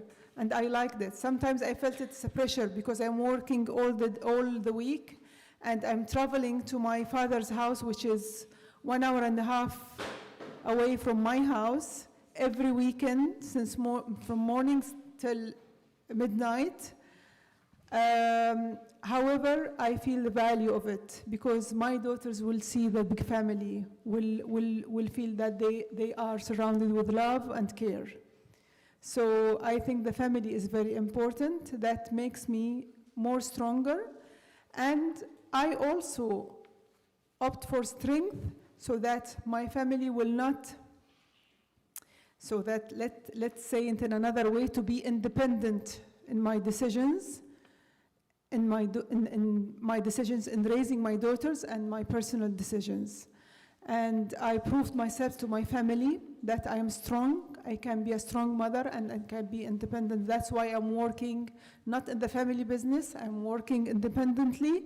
I'm creating my successes, and I'm creating my career path. So I gained respect of my family because I just want to say something. I am a unique example in my family. I'm the only woman working in my closer family.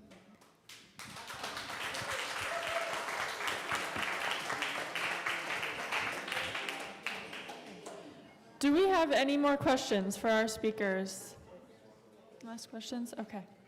This will be our last one. Thank you, Ruth. Thank you both for sharing. Your Royal Highness, you really inspired me today. You touched so many points that resonate a lot. I'm from a family of all girls, and just hear you talking about your life and your daughters, it touched me so deeply. But one thing that you shared about being soft and being strong, would you elaborate a little bit about that? How can you be soft and be strong at the same time?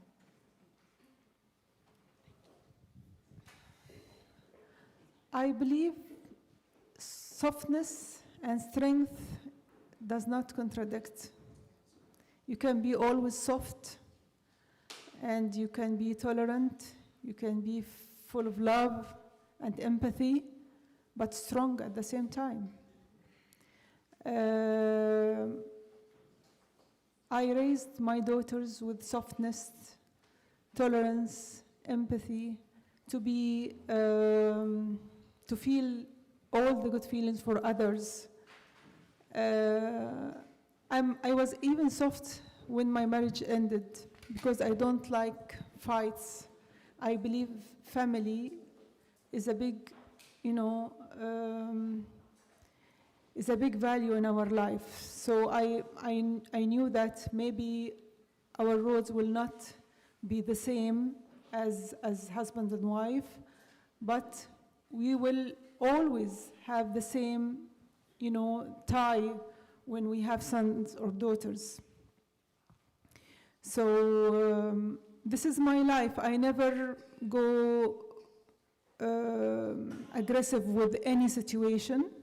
I always solve all issues, even my pressure. Sometimes in many days I felt great pressure, I felt great stress. Sometimes I was sick because of the stress, and sometimes I have sadness and I want to cry. Guess what? I say, I will sleep now because I have to wake early morning to bring my daughters to the schools, and I will cry tomorrow. So this is, I don't know if it's, I am a practical woman or I don't like drama. I am always positive. I always feel I give excuses to people, but I am strong. I don't allow anyone to exceed borders or red lines I put in my life. So strength is never about violence or, no, I don't think so.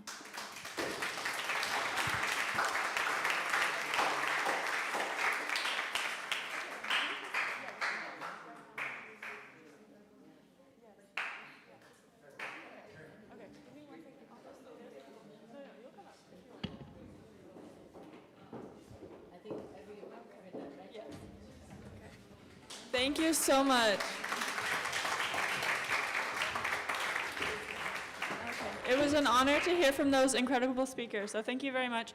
We are now going to have a slight change to the program, and we are going to first hear from Ruth Abner and then Khadija Abdullahiya. So if we're able to have Ruth come up, then we'll introduce you and you will begin.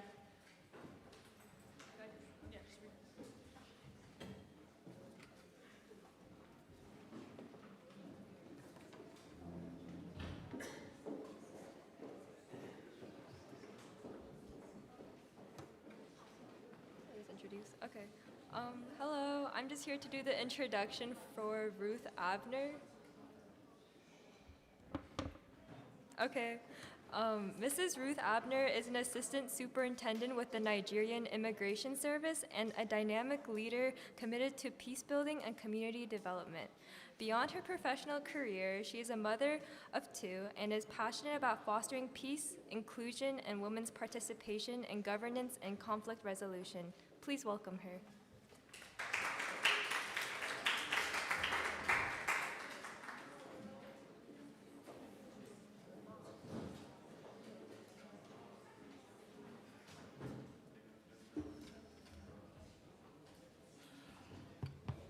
Thank you. I'm so inspired. I'm a kind of person that is always timid to speak, but because of the frequent involvement in women program, I can feel I am now bold.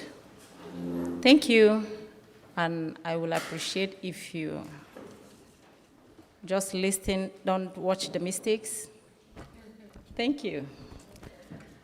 To start with, participation of women, mothers in peace building remain essential for achieving lasting and positive peace, yet it is the most untapped power.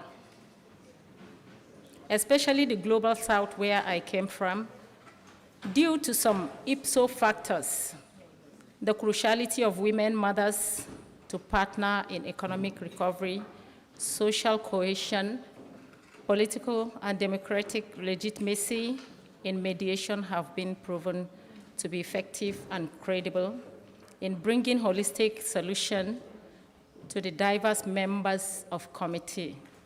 I will start by telling a story on how I started a movement by averting political and related violence in Nigeria, in Gombe State. We started by attending a workshop in a particular group we were called and they taught us how women can be powerful. And what will amaze you is who coaches me is a man, not a woman this time. So after attending the program, we were taught that we can do a urgent, relevant, and winnable project. So on trying to work on that, after the workshop, I got a friend, you know, from the place I'm coming from, Christian and Muslim are somehow not relating well. So we took that as a project and we worked on it, and it was so amazing it worked out. So this is why I'm giving the story now, how the strategies we use. I got a friend during the workshop, her name was Zuera, and I am a Christian mother. We got along, we discussed, and the focus of how to do some winnable project in that community. And our major concern is how to bring the Muslim and Christian women together in order to do some project that will continue to give us a lasting peace as women. So when we started, stigma everywhere, you cannot go anywhere. They kept discouraging us, but we kept pushing. We started with 12 women. We call them, there's a strategy we used, one-on-one conversation. We now went back to the society and the community we were living. We had a one-on-one with the people that has the same self-interest with us. Zuera, as a Muslim mother, brought 10 women, while from the side of the Christian, I brought 10 women, making 22, including 2 of us. So we started the project, we sat down, and the major focus of what we want to achieve is to bring a lasting peace and to do some project in our community. Now, looking at how women are not always inclusive in all the things that is happening in our community, we now vow that we are going to change the paradigm. And that was our goal. So when we started, we sent the same 10 women back to the community for them to have the same one-on-one conversation with other women that has the same self-interest with us. So before you know, we now became 2,000 in number in 6 months. Yes. So at that time, the urgent and relevant and winnable project we were able to identify was the election violence. And each time the election violence is taking place, the mothers and the children are always at the receiving end. So we now made it a project that we're going to do it and using a particular community to measure the level of our success before we can expand. So we now agreed that those women will come together. We now came together. We agreed that we are going to do it. The next thing we did is to send in those women back to their families, because every root of everything starts from the family. Go back to your family, because most of times when you see women gathering, it's a threat to men. They feel we're going to take their power. So what we told them is go back to your homes. Make sure you have the same one-on-one conversation with your children and your husbands. That will make it easier for us to do the project we want to do. So that was the strategy we used, and it was so easier.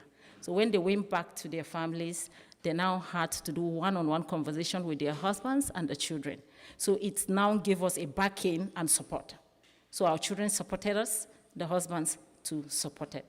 Because what we vow that if they don't support us, we are going to do it. We don't know how, but we are going to do it.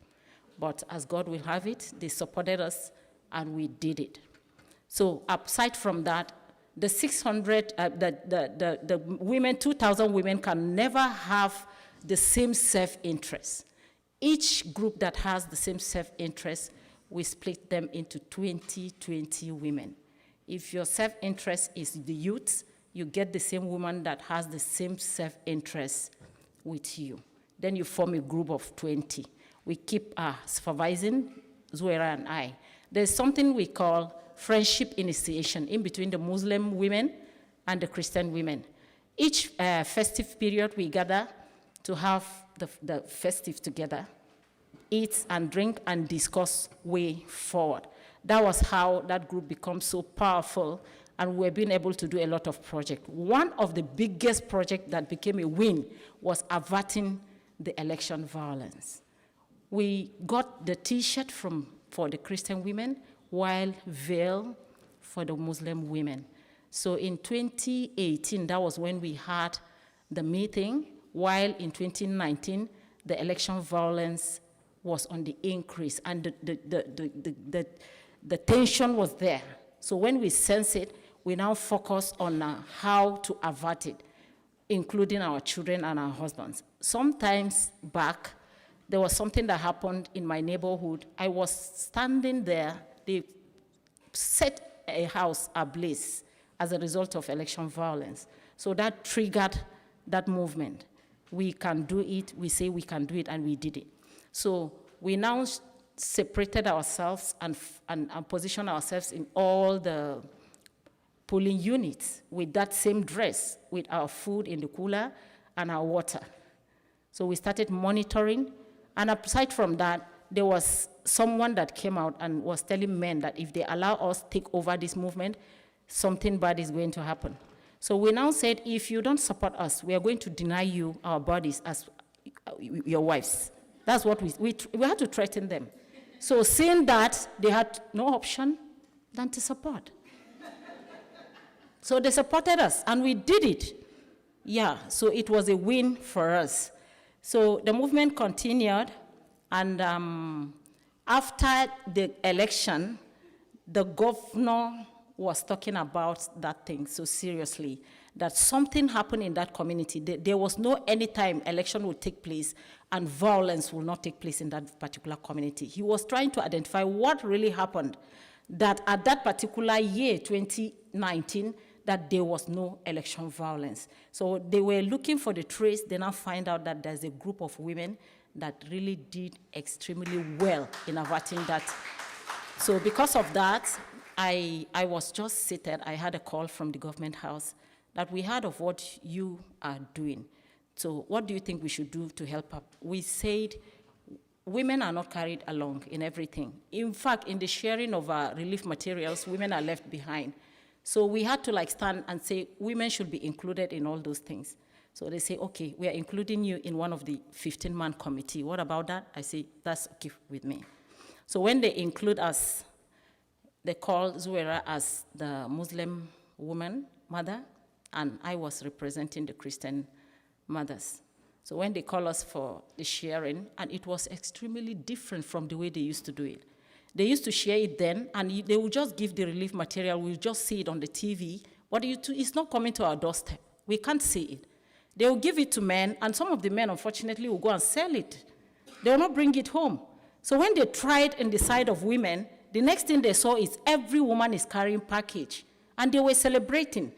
We say now you can see how mothers are trying to change the whole thing. So with that, we made men understand that presence of women in a movement is not taking the power of men, but is to complement. That was the word we gave them. And we gave them our word that we are not going to shift them from their position. Instead, we are going to support them and we are going to complement them. You know, men, when men knows that things are working well with women, sometimes they feel threatened. So we're trying to calm them down by telling them we will work with them, and that works well with us. In conclusion of what I'm saying, I count that as a win and movement. We are really trying our best to see that we bring women from the grassroots, from the villages where their potentials are hidden. If you see what those women did, we were just extremely happy that some women that cannot speak, they will come up and they will speak and they will do well. So it gives us joy, keep doing it. All we need is support. All we need is support.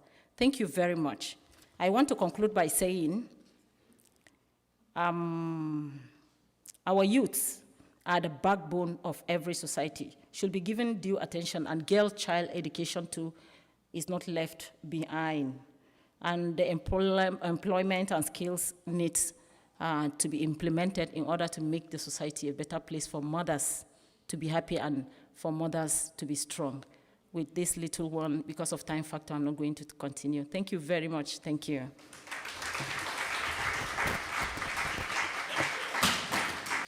Hi, good afternoon to everybody. My name is Francesco Mechilli, and today I will introduce Khadija Abdullahi. She's a visionary, entrepreneur, lawyer, author, and mentor. And most important, she's a mother.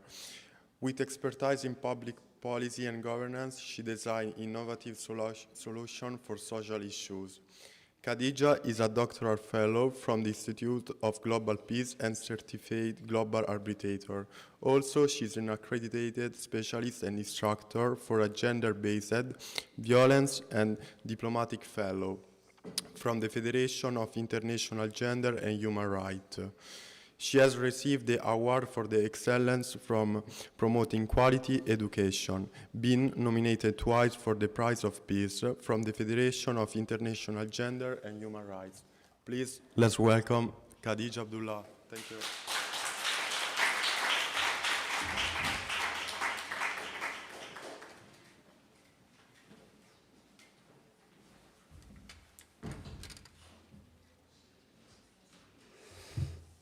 Good evening, everyone. Is it evening? Okay, afternoon. Good afternoon, everyone. Good afternoon, everyone. My topic today is motherhood to nationhood. So, and to talk about the transformative soft powers of mothers. It was only a padlock, he said to me, a tiny little padlock. But they couldn't buy it. They were waiting for me to come and buy it. I was just there 2 weeks ago, and I bought all the things that they needed. He said to me, lamenting, visibly angry. I looked at my husband and saw how heavy the burden he carries looks like. It isn't something that is visible, but it is something that, as his wife, I carry with him. There and then, I decided not to put that on my children. In most African and Asian cultures, we do that to our children, and we forget that aside from what we need our children to do for us, we forget that we need to do for what we need to do for our children. What is our responsibility to them? How do we take that responsibility to impact the world from our homes? Our children are our children first, then children of the community, then to the world. Yes, we pray for them to become very successful, and there are various degrees of what successful means to a lot of people. What is your definition of success for yourself and for your children? Some of us believe that our children holding political appointments is the definition of success. Oh, I want my child to be the president of Nigeria or that of the world. Oh, I want my child to be minister. Oh, I want my child to be commissioner or for whatever we want our children to be.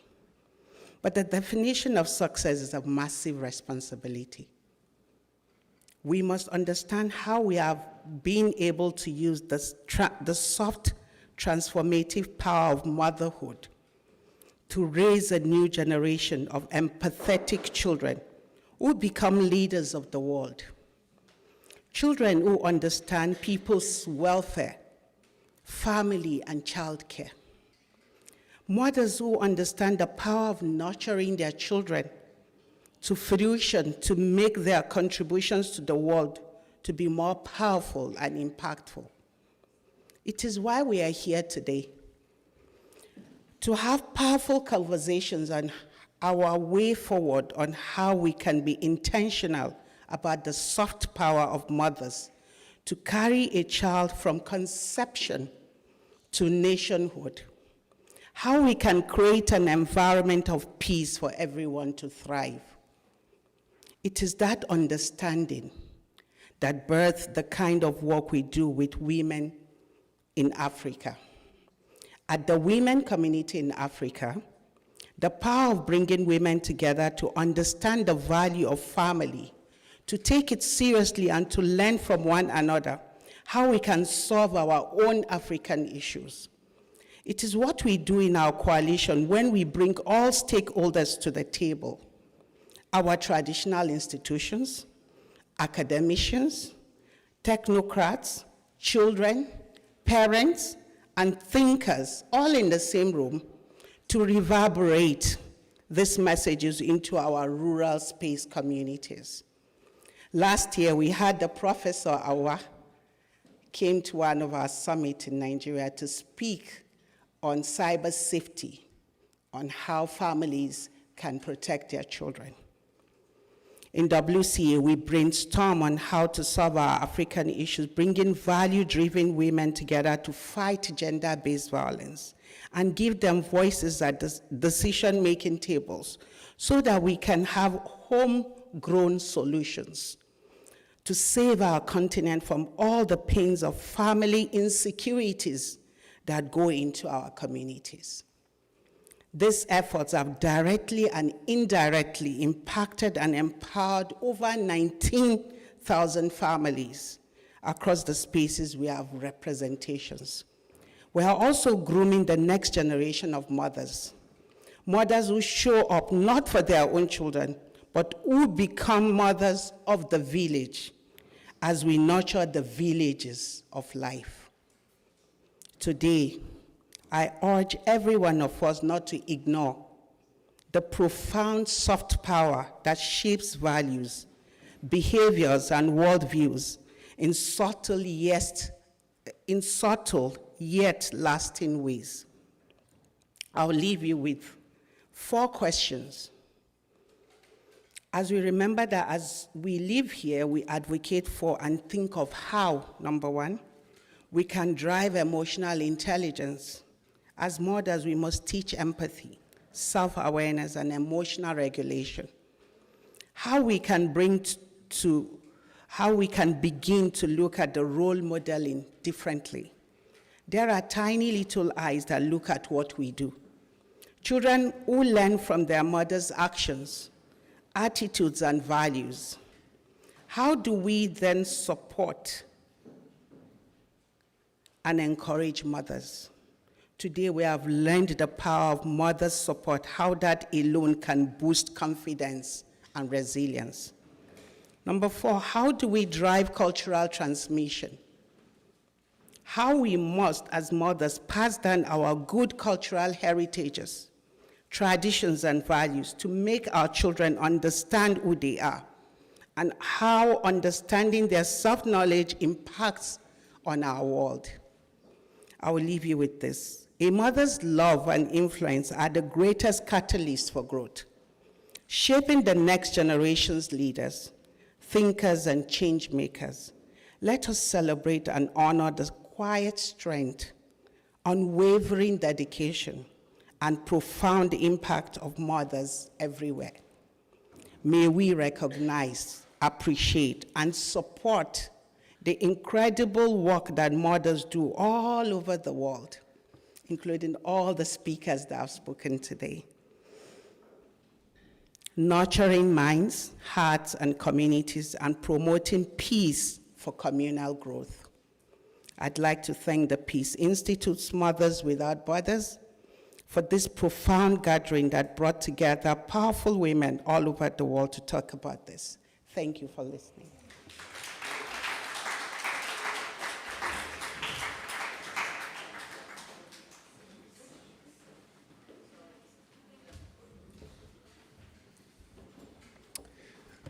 Thank you, Khadija Rod, for this beautiful speech. So I would like, if someone has some question for them, please.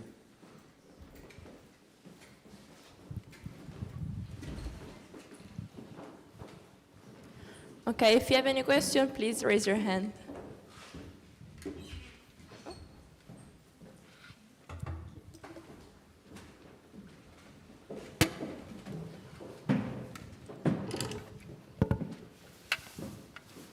Thank you for your talks. I want to ask you, what you're thinking about when you say the family is kind of the backbone. How would you define family? Who's in a family, the families you're thinking about? Should I answer that now? I hope so. Thank you so much for that lovely question.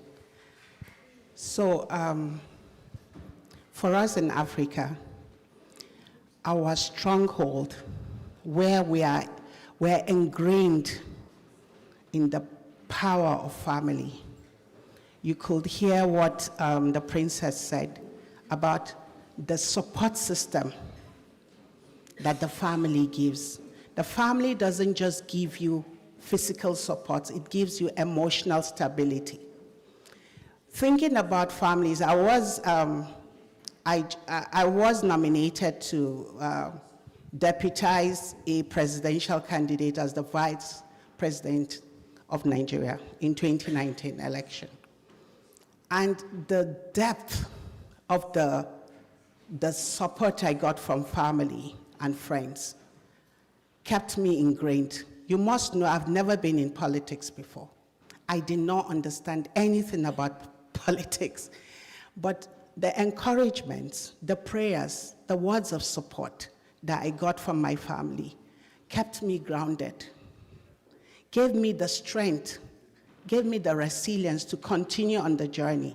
So for me, family is deeper than what it's being said. It's spiritual, it's emotional, it's the depth of who you are.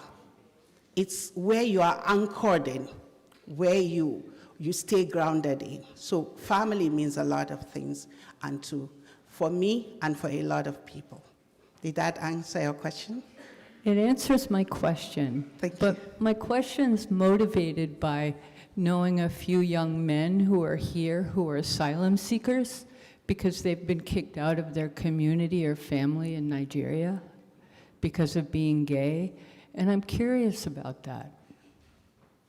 So families do not have to be blood related. Families, yes. So when you are kicked out of your family for various degrees of reasons, somehow you find family of the world that keeps you grounded, that protects you, that comforts you, and give you all the lifeline for you to be able to exist as a human being with your human dignity intact. So family means a lot of things. Thank you. Yes.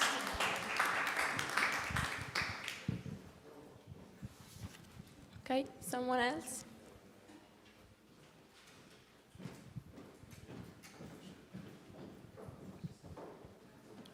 Thank you very much. I am Dr. Steve Ogidon. I'm a Nigerian, and I came from Nigeria. I am not asking a question, I'm just making a contribution.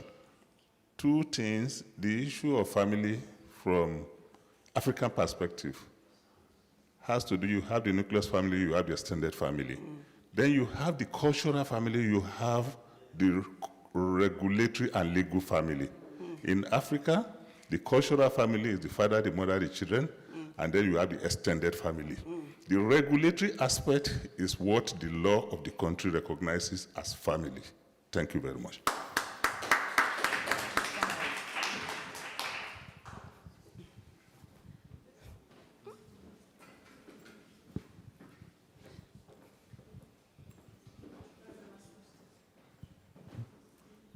Thank you both for your presentations. Khadija, I was very interested in your work on gender-based violence, and I was wondering if either of you could elaborate on how we can use peace to work towards solving gender-based violence, especially with groups in Nigeria such as Boko Haram and stuff targeting girls and women, just how we can use peace to work towards that. Thank you.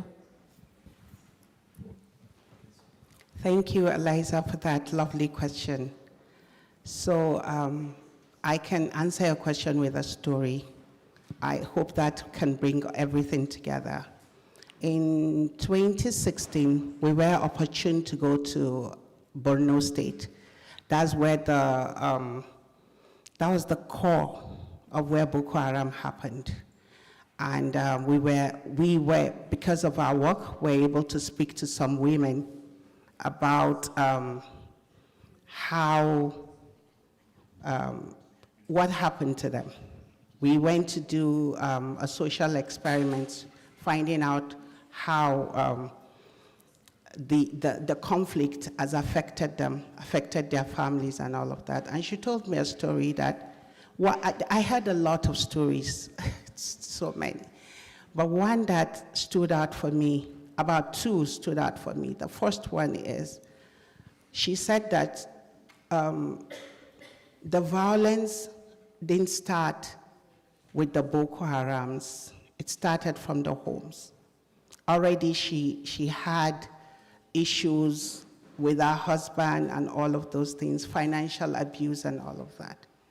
But what happened during Boko Haram was the one that, I'm sorry I have to say, it's kind of gory, that when the Boko Haramis began to drive them, pursue them, to kill some of them and their families. She was running with a baby in her hands, and she was running with the other child.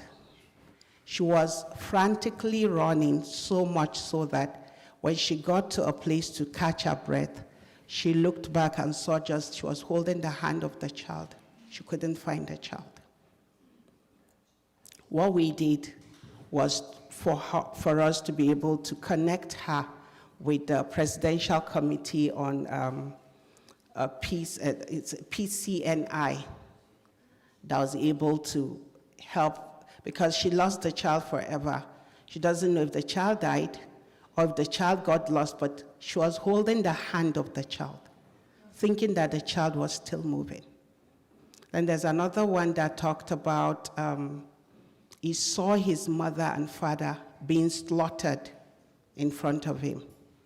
And the child grew up and lost his voice. He couldn't say anything else, because now we began to call him no name, because he didn't have name. He couldn't remember anything. All he could remember is the blood that happened during that time. So what we do with gender-based violence in Nigeria, basically, I brought the Boko Haram story so that we can all fuse it all together, is we work with NAPTIP, some of the agencies. We worked with the gender department, the police department, to be able to help families, women who are abused, domestic abuse, women, children who have child sexual abuse, and we're able to advocate. We have our summit yearly. During that summit, we sit down and collate solutions from the audience, from all stakeholders, like I mentioned. We use those those solutions and begin to have action plans that becomes programs for each of the coalition members that go into different communities and talk about the different solutions that have been collated, so that the programs go on and on and on. And then we work with other regulatory bodies like the law. The VAP law is one of the very effective laws that helps gender-based violence. I don't know if I answered your question. Eliza, did I? Yes, thank you.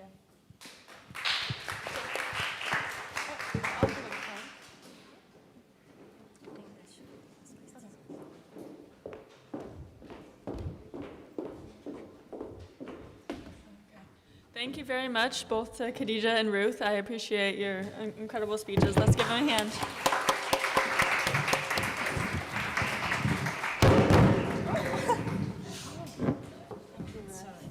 Thank you.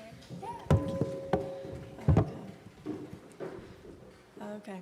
I am now very excited to introduce to you our next item on the program, which will be our fashion catwalk. So we have people across the entire world that came here, and we are very excited to celebrate our different cultures, our different traditions, and the amazing places that we all come from. And so I am very glad to invite everybody up who is participating in the fashion catwalk, and we are thrilled to now do that. So everybody who's participating, please stand up. Thank you.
Hi friends, we have a little bit of a change. So because you all seem a little bit shy about doing a catwalk, which is totally not understandable, you all look great, we're going to do instead a what are you wearing? So come on up and tell us what's going on. Wendy's going to find volunteers.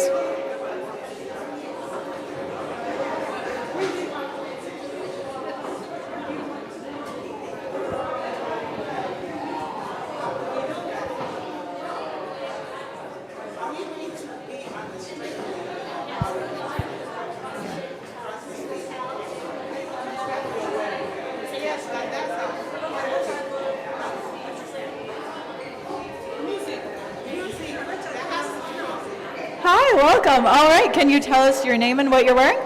Oh, my name is Sonia Lokar. I come from Slovenia. It means a small country between Italy and Austria, only 2 million people. And can you tell us about what you're wearing as we have now made this into a red carpet situation? To tell you honestly, I don't care what I wear. And this is true. I won twice as the worst dressed politician in Slovenia. So this is my message to you. Don't care. Thank you very much. All right, Wendy, do we have any more volunteers?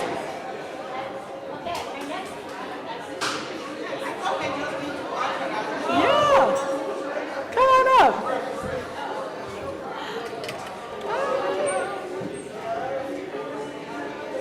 All right, can you share with us your name and what you're wearing? My name is Khadija Abdullahiya. I'm wearing a bubu, half bubu, and a turban. I wish you can do this for tomorrow so that I can wear my traditional Lupe dress. But this is our northern dress. It's called half bubu. Yes, with all the studded design. Yes.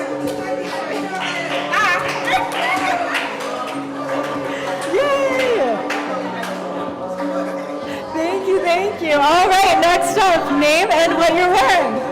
Okay, so my name is Aisha Abubakar, and I am wearing my traditional clothes from northern Nigeria. This is how women typically dress. And I'm wearing, This is how northern Nigerian women typically dress on a normal day. So I'm not overdressed, just in case you think I am. I'm wearing, this is called gele. So it's a veil, so it's called gele in Hausa. And typically, when you see a woman wearing it over her head, she's married, most of the times, typically. But sometimes we could also drop it on the shoulder, but I chose to put it on my head today. So,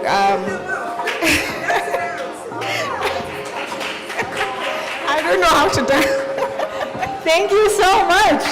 In case you all are wondering, I am wearing very basic Western business attire. All right, next up, can you share your name and what you're wearing? Hello everyone, my name is Nane. I'm putting on something that most African women love to wear, but those that don't like the heavy materials choose this lighter option. So this is African print, but it's made with a chiffon fabric, so it's easier on the skin.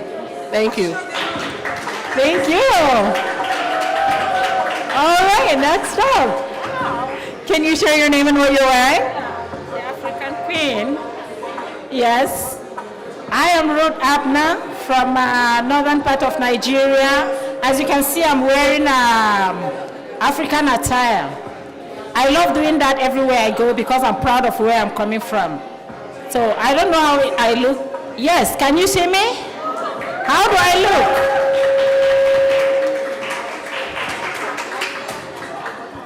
Thank you. Do any of the students want to come up and share with us what they're wearing? It's an option for all of you. Next up, can you share your name and what you're wearing? So I'm just wearing my hand-painted clothes. Being a painter, I personalize everything I wear. Can you share with us how you personalize this outfit? How did you personalize this outfit? Oh, so it has feathers painted on it and flowers on the buttons and some lace decorations on the dress. Thank you so much. All right, next up. Can you share with us your name and what you're wearing? You look amazing. I'm wearing a boo-boo made out of lace. It's a typical northern Nigeria dress, but other parts of Nigeria also, they wear this. So you can go for occasions, you can stay at home. Strut your stuff. All right, any more volunteers?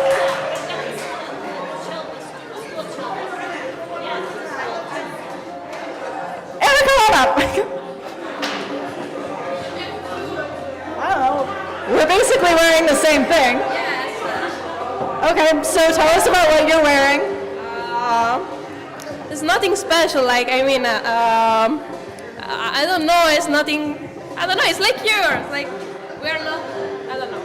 We don't have this type of beautiful dress that I love. I know. But I have no idea. Well, I think that one thing that we can go over is jewelry. This is a ring that my parents gave to me for graduation, which was really meaningful. And then there's another ring from my boyfriend, and then there's another ring from one of my birthdays. And then I have a bracelet that my friends gave me. So I guess that's where we can contribute, is a little bit of that. Can you tell us about your necklace? My necklace was for my 18th birthday from my teacher from the primary school, yes. This one from my sister for my 18th birthday. So, and this one from my mother. So, I love that. Awesome, thank you so much. Do we have any more volunteers?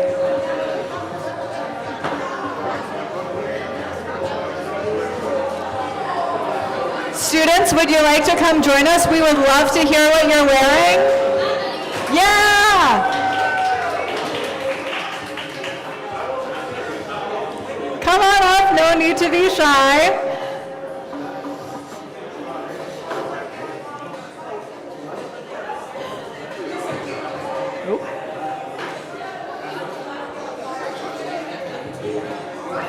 Amazing, thank you so much for joining us.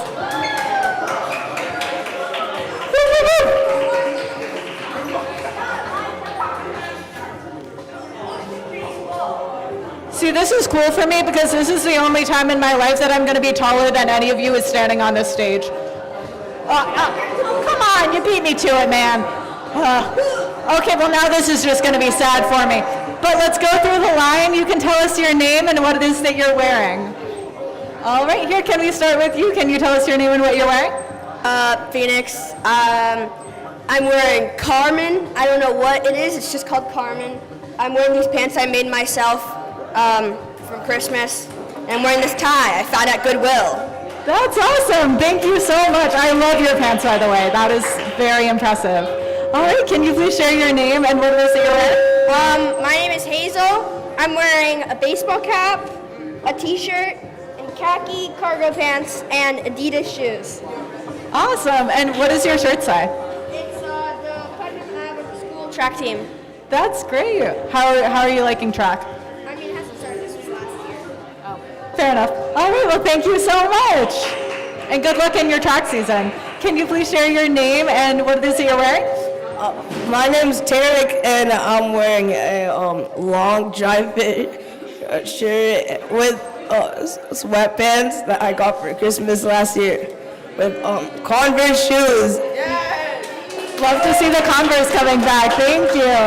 Can you please share your name and what you're wearing? My name is Asha. I'm just wearing the shirt that my grandma got me, this tank top from Old Navy, these pants that my grandma also got me, and Samba. I'm wearing my smile. See, that's the best thing that you can wear. All right, can you share your name and what you're wearing? Yeah, my name is Lucia. I'm wearing a plain white top and thrifted jeans with Nikes. Amazing, thank you so much. This mic is annoying. You want to stay away from the speaker? Where's the speaker? Here, towards here? Okay, perfect. Can you please share your name and what you're wearing? My name is Liliana, and I'm wearing shirts and pants that I never remember getting. Very fair. Oh, yes, we would love to hear what you're wearing. Here, we'll go through. Here, we'll have a momentary interlude. I promise we'll get to you three. Speakers are there. Yeah, no, here, come on.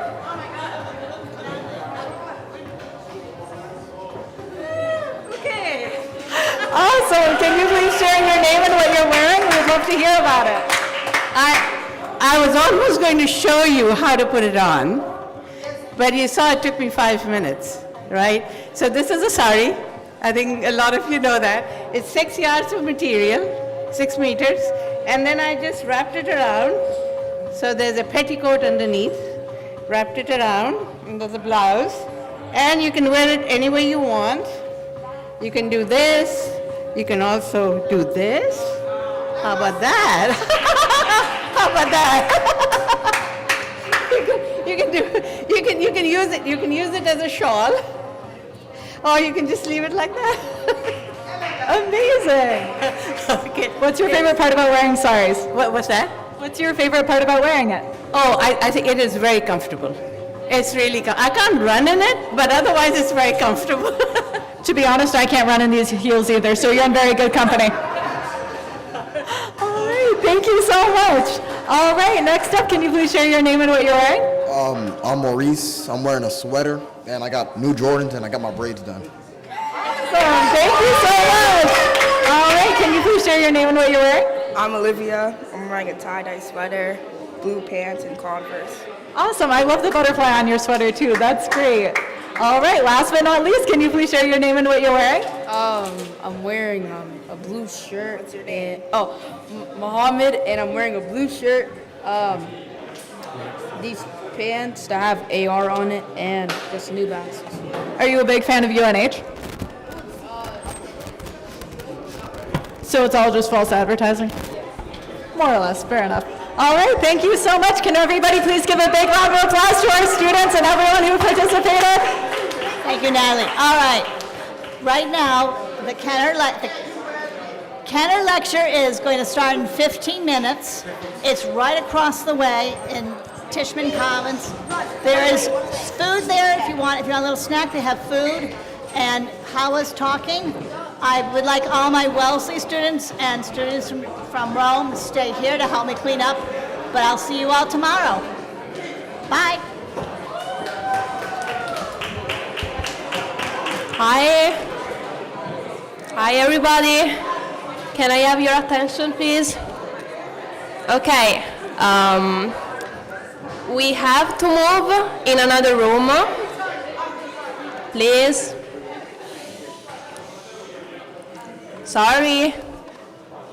I need your attention. Okay. So we have to move in another room. 5 minutes just to take your things, and we go, okay? So you can follow me. I will wait you here, and we go to another room.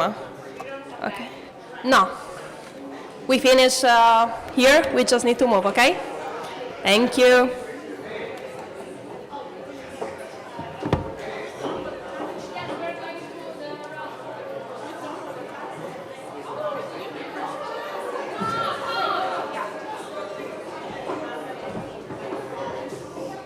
Okay, we have one more person to feature. If you could all please give your attention up here.